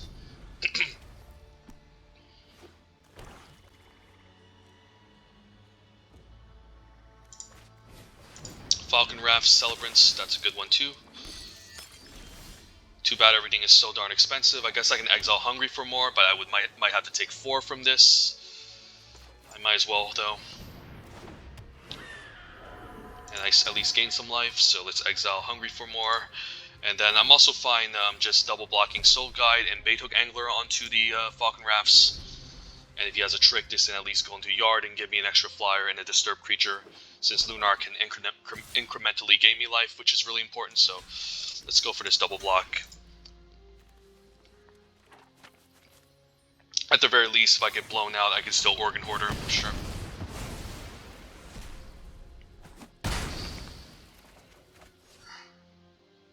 And get more disturbed 2-for-1s and life gain. I guess he has a Crawl from the Cellar. Right, so that's not bad. I guess we can still play Lunarch Veteran. So first things first, let's Organ Hoarder. Gain some life. And then I think we keep Liesa because she's just so powerful. And then play out Lantern Bearer, we can still double block and make more flyers and go off and gain even more life, so... Gonna just keep hanging back. And I'll double block here. And hope this resolves again. Please, game. Alright, so opponent's gonna just go all out. Not sure what this implies, but I'm willing to block. And just take 2. And hope he's out of stuff. But this is black-red. Alright, he's out of stuff. Good. Good, good, good, good, good. I guess he's just trying to get things back. Oh wow, that's nice, nice. I gotta congrat my opponent for doing that, but can he deal with Liesa? I still have more Disturb stuff going on, so that was maybe a short celebration. A celebration short-lived.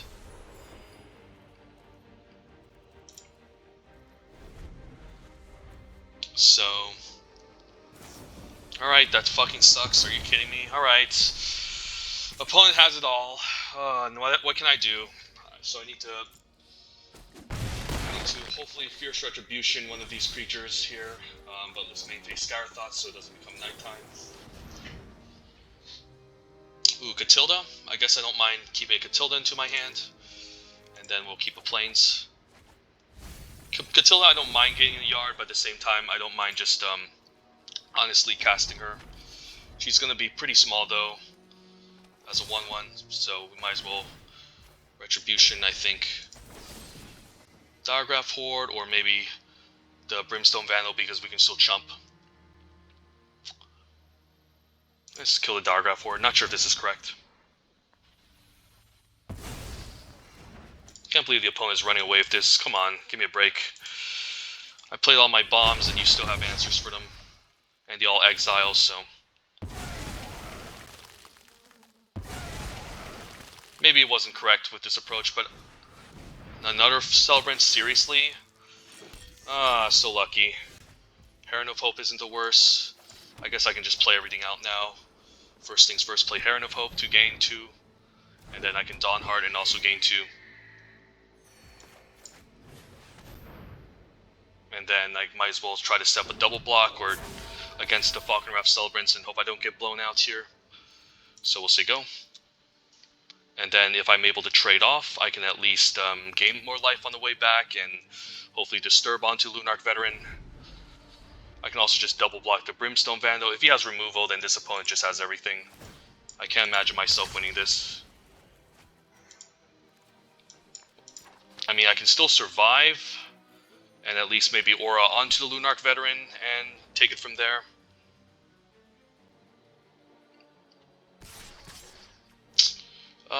Do I go for the Falkenrath block? I think I do. This could be absolutely wrong, but at this point in the stage, I wouldn't be surprised if my opponent had everything, and he does. Right, rip.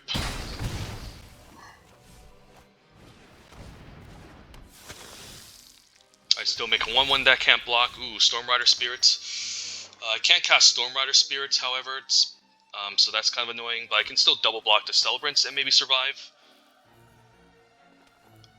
But if I double block it, then I won't be gaining the life, so it's kind of awkward as well. So if I Catilda here, I don't think that accomplishes anything. So I might as well main phase Stormrider Spirit to prevent it from transforming, gain some life, and then maybe set up a double block and take it from there. I guess I don't mind double blocking Brimstone Vandal. I mean, I guess this opponent just had a lot of blood tokens. I mean, come on. He just had every answer.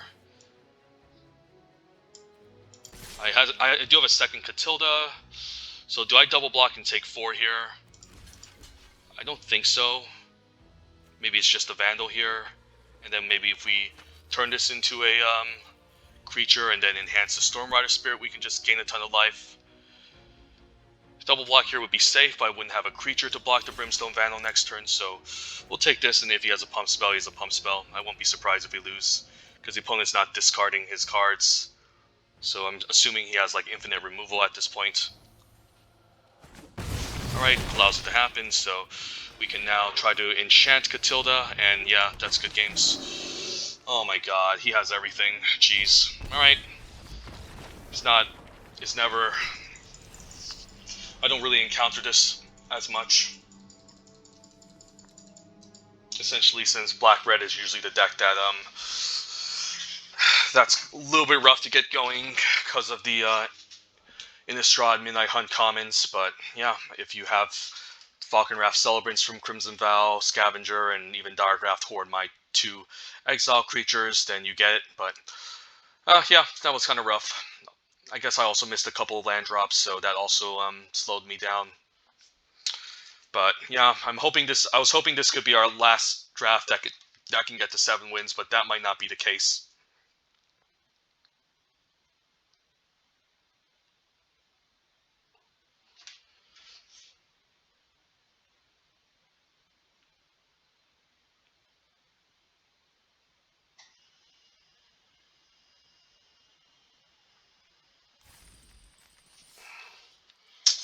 Alright, let's hopefully not run across that again, but yeah, that was a rough game. Opponent just had everything, all the bleed dries, all the removals, I couldn't even double block anything.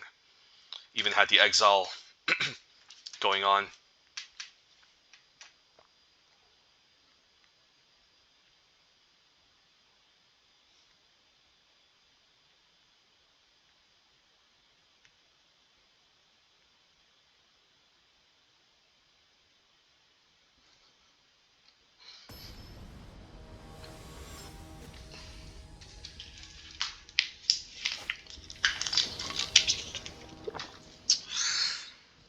Okay, let's go. Yeah, we'll keep. Turn 1 Minister is always great.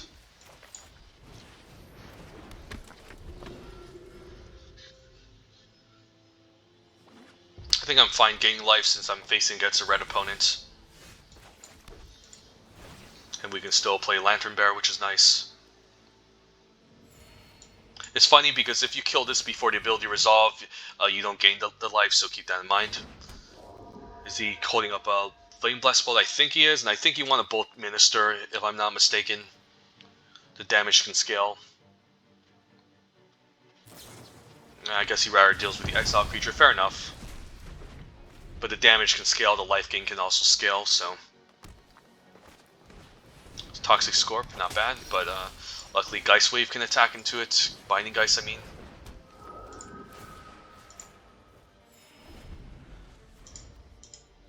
So I can attack, make this -2, -0, and maybe trade off for something else. So yeah, there's no reason for the opponent to stay back here.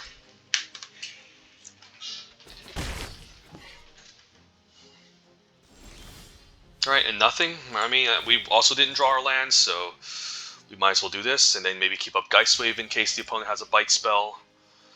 Like if he tries to ambush me with like the Wolf Strike, we can bounce this. And the nice thing is we get back as an aura later, so... Bounding Wolf, do I really care about this? I mean, I might just want this trade to happen, honestly. I could also bounce it back to be annoying. But either way, he's just going to recast it, so I think we let this resolve. And then I might just want to keep up Geist Wave or use the Binding Geist on the Death Toucher. Maybe using on the Death Toucher is nice, since this is going to get annoying over time. So let's do this. So almost a 2-for-1. Hopefully no big scary werewolf. I'm speaking of you, Hook and Mariner. Alright, we just lose, right? That's kind of dumb. Can I hit my land? Magic may be our only hope. Yeah, it has to be 2/2/2 wolves. Okay. Alright, let's try to get our black mana at least. No black mana, but Ominous Roost could be nice. Maybe that can start making flyers. Still gonna take a while though. But yeah, this Arlen's gonna be a problem. So his creatures will have flash and 1/1 counters, however they don't have reach, so maybe I can go off of Ominous Roost and try to win that way. Attack. Question is, do I block a 2/2? Maybe.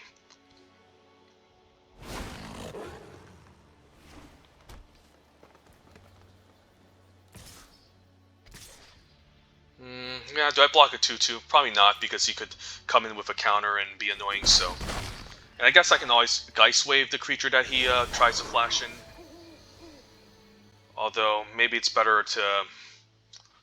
So I could attack, and if he tries to pump, I can chill the Gravits. I mean, I would have to bounce the Toxic Scorp as well, so I don't know. Let's pump here, and might as well attack and try. Let's see if he tries to flash in anything here. I could shield a 1/1, I think I do, to maybe force him to flash in his creature, and then I can bounce it. So at least Arlen can go away and stop being a nuisance. Also get to draw my land, which could be important too. Child, okay. And we just want to bounce a child and take out Arlen's. Alright, at least that's gone. And we get to hit our land drops, so it's not game over yet. But I also had to use 2 premium removal spells just to lock down Arlen, and also that's kind of bad for me, so he can easily transform this as well. So do we just want to scatter thoughts here and finally find black mana for Liesa?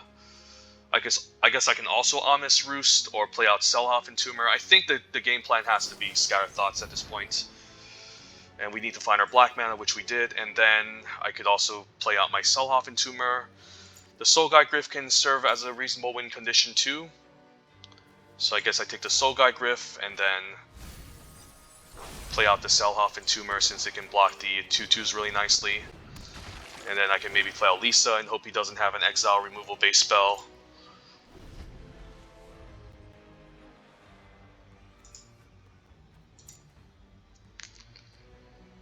I can even try to block and force him to use the spell. Shall be Sighting. I guess I might want to exile this instead and take it slow, and maybe hope he uses a removal spell on my big flyer.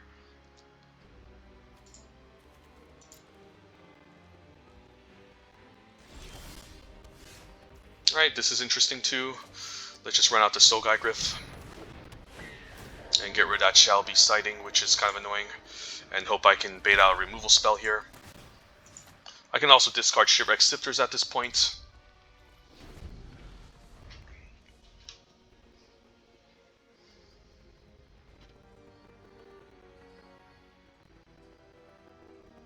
Okay, please kill it. I actively want him to kill this Soul Guy Griff, and hope he just runs out of removal.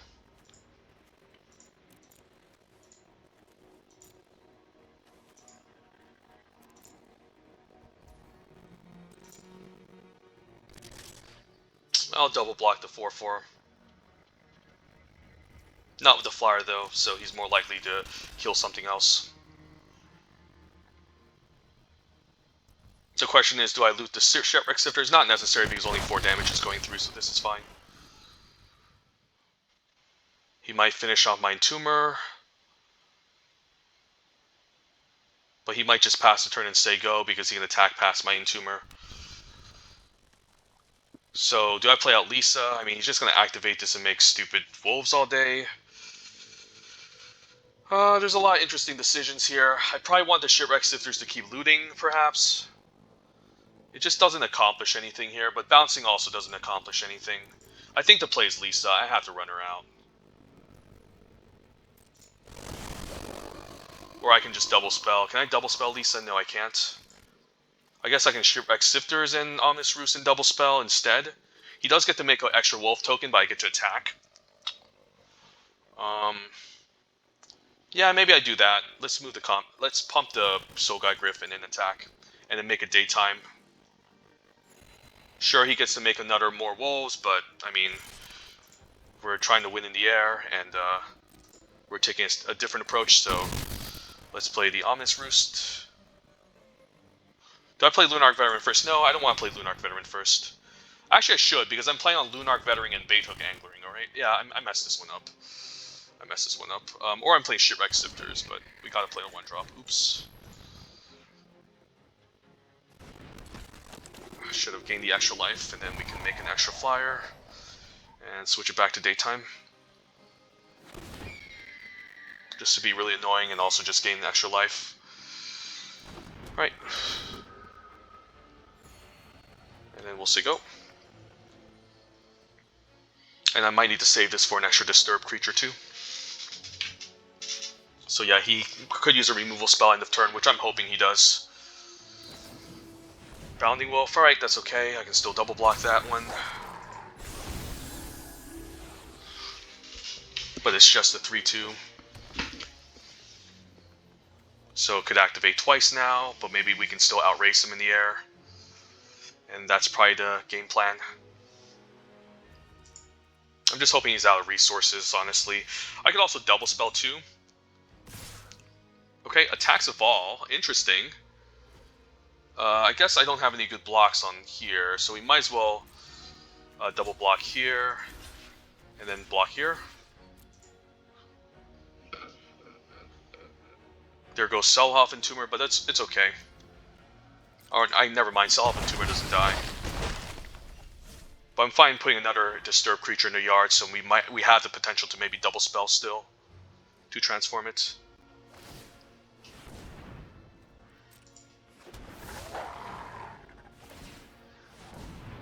But yeah, this card can go off if it goes unanswered, so... Alright, Stormrider Spirits, not sure, but I think we're sending this in, or not.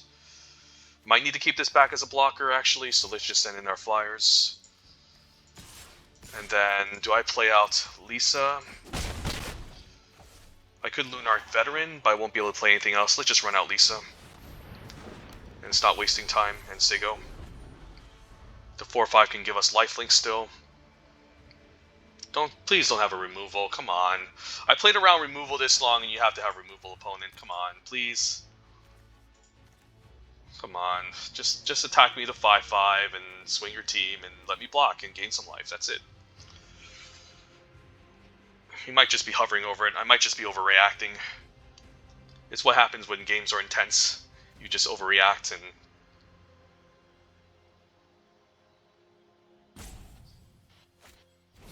Oh, come on. Are you kidding me? They always have this stupid removal spell. The moment you need it, they have it. So dumb. Alright, I'll take 1,000,000, and then, And hopefully survive. God darn it.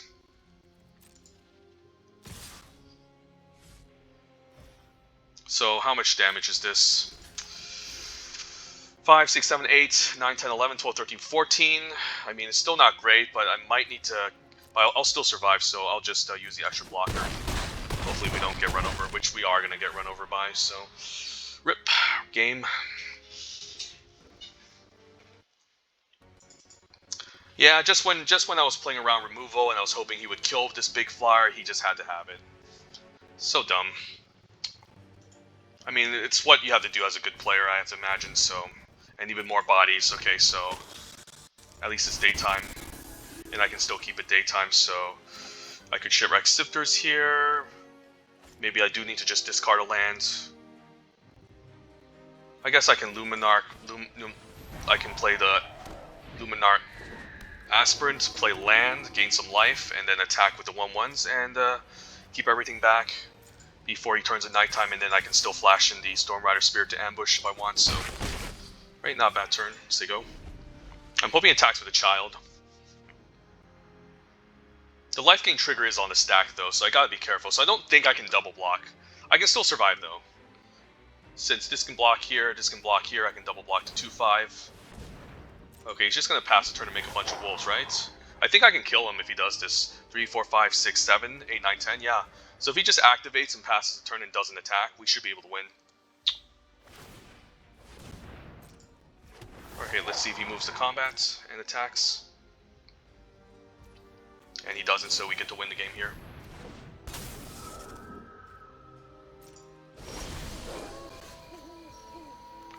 I can even shipwreck Sifters this land.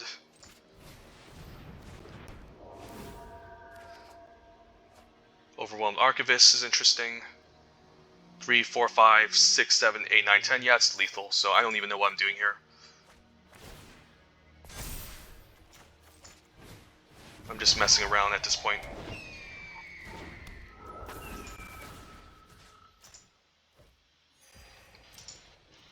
Do I know how to count? 4, 5, 6, 7, 8, 9. So yeah, we got 4, 5, 6, 7, 8, 9, 10, 11. Yeah, let's just attack with all and we should be able to win. Good games. Just gave me too much time and I got too much value, so... Yeah, take that for killing Liesa. Opponent, I knew what you were up to.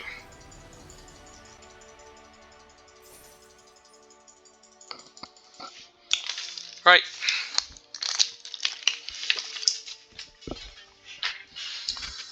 So that's 4 wins, I think. So still a long way to go. A bunch of broken decks full of bombs and removal. It's difficult.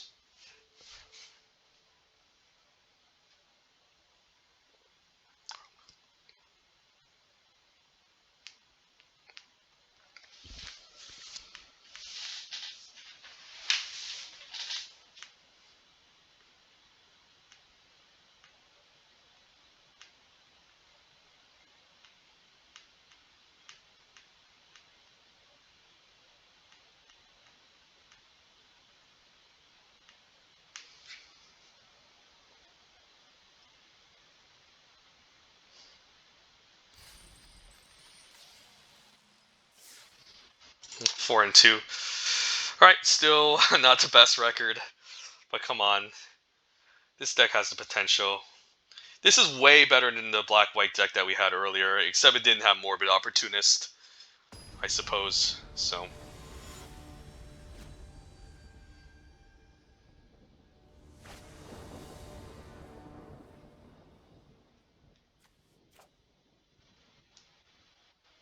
Alright, turn 1, hey, we can play Catilda, and if we get a single blue mana, we're in a good spot. As I see turn 1, a Static Awakener, always broken. Please no 2-drop. And, well, I mean, he can sacrifice the other one, I can force him to do so, maybe. We'll see. Maybe I do. If he attacks with Wolf, I'm going to force him to do it.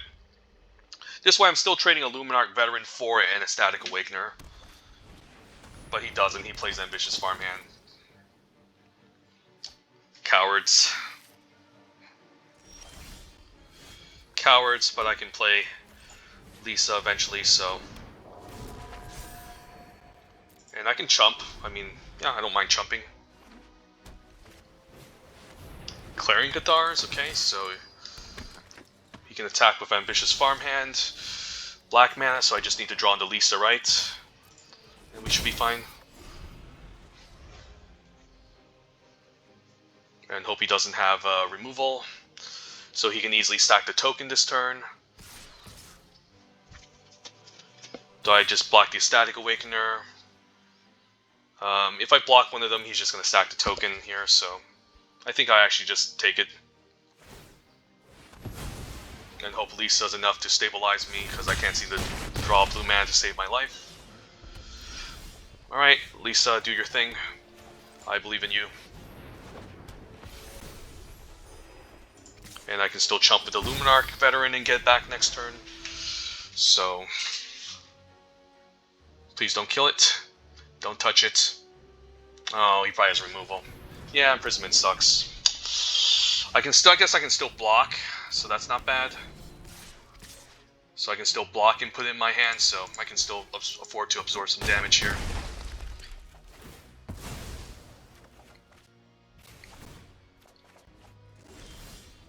And we can't seem to draw a single blue mana, so this is how you lose limited games of Magic, folks. Stuff like this. So you exile Liesa, but I can still use Catilda to chump.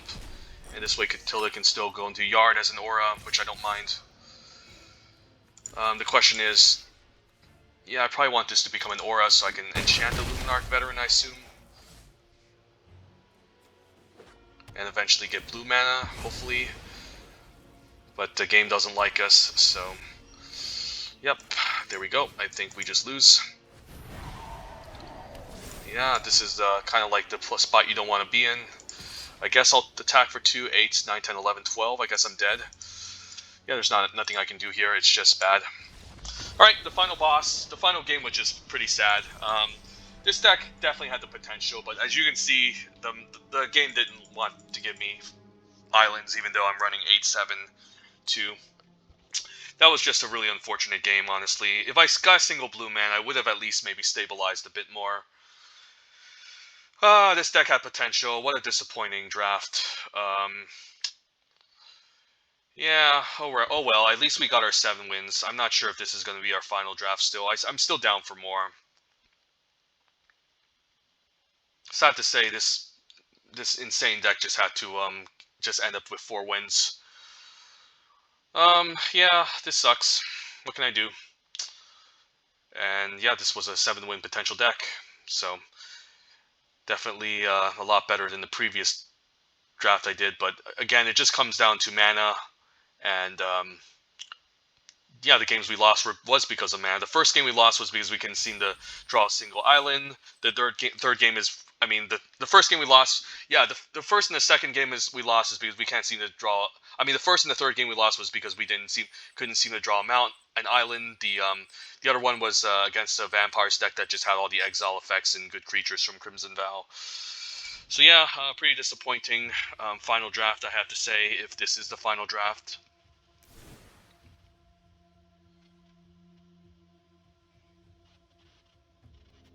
Yeah, just a really nice deck too.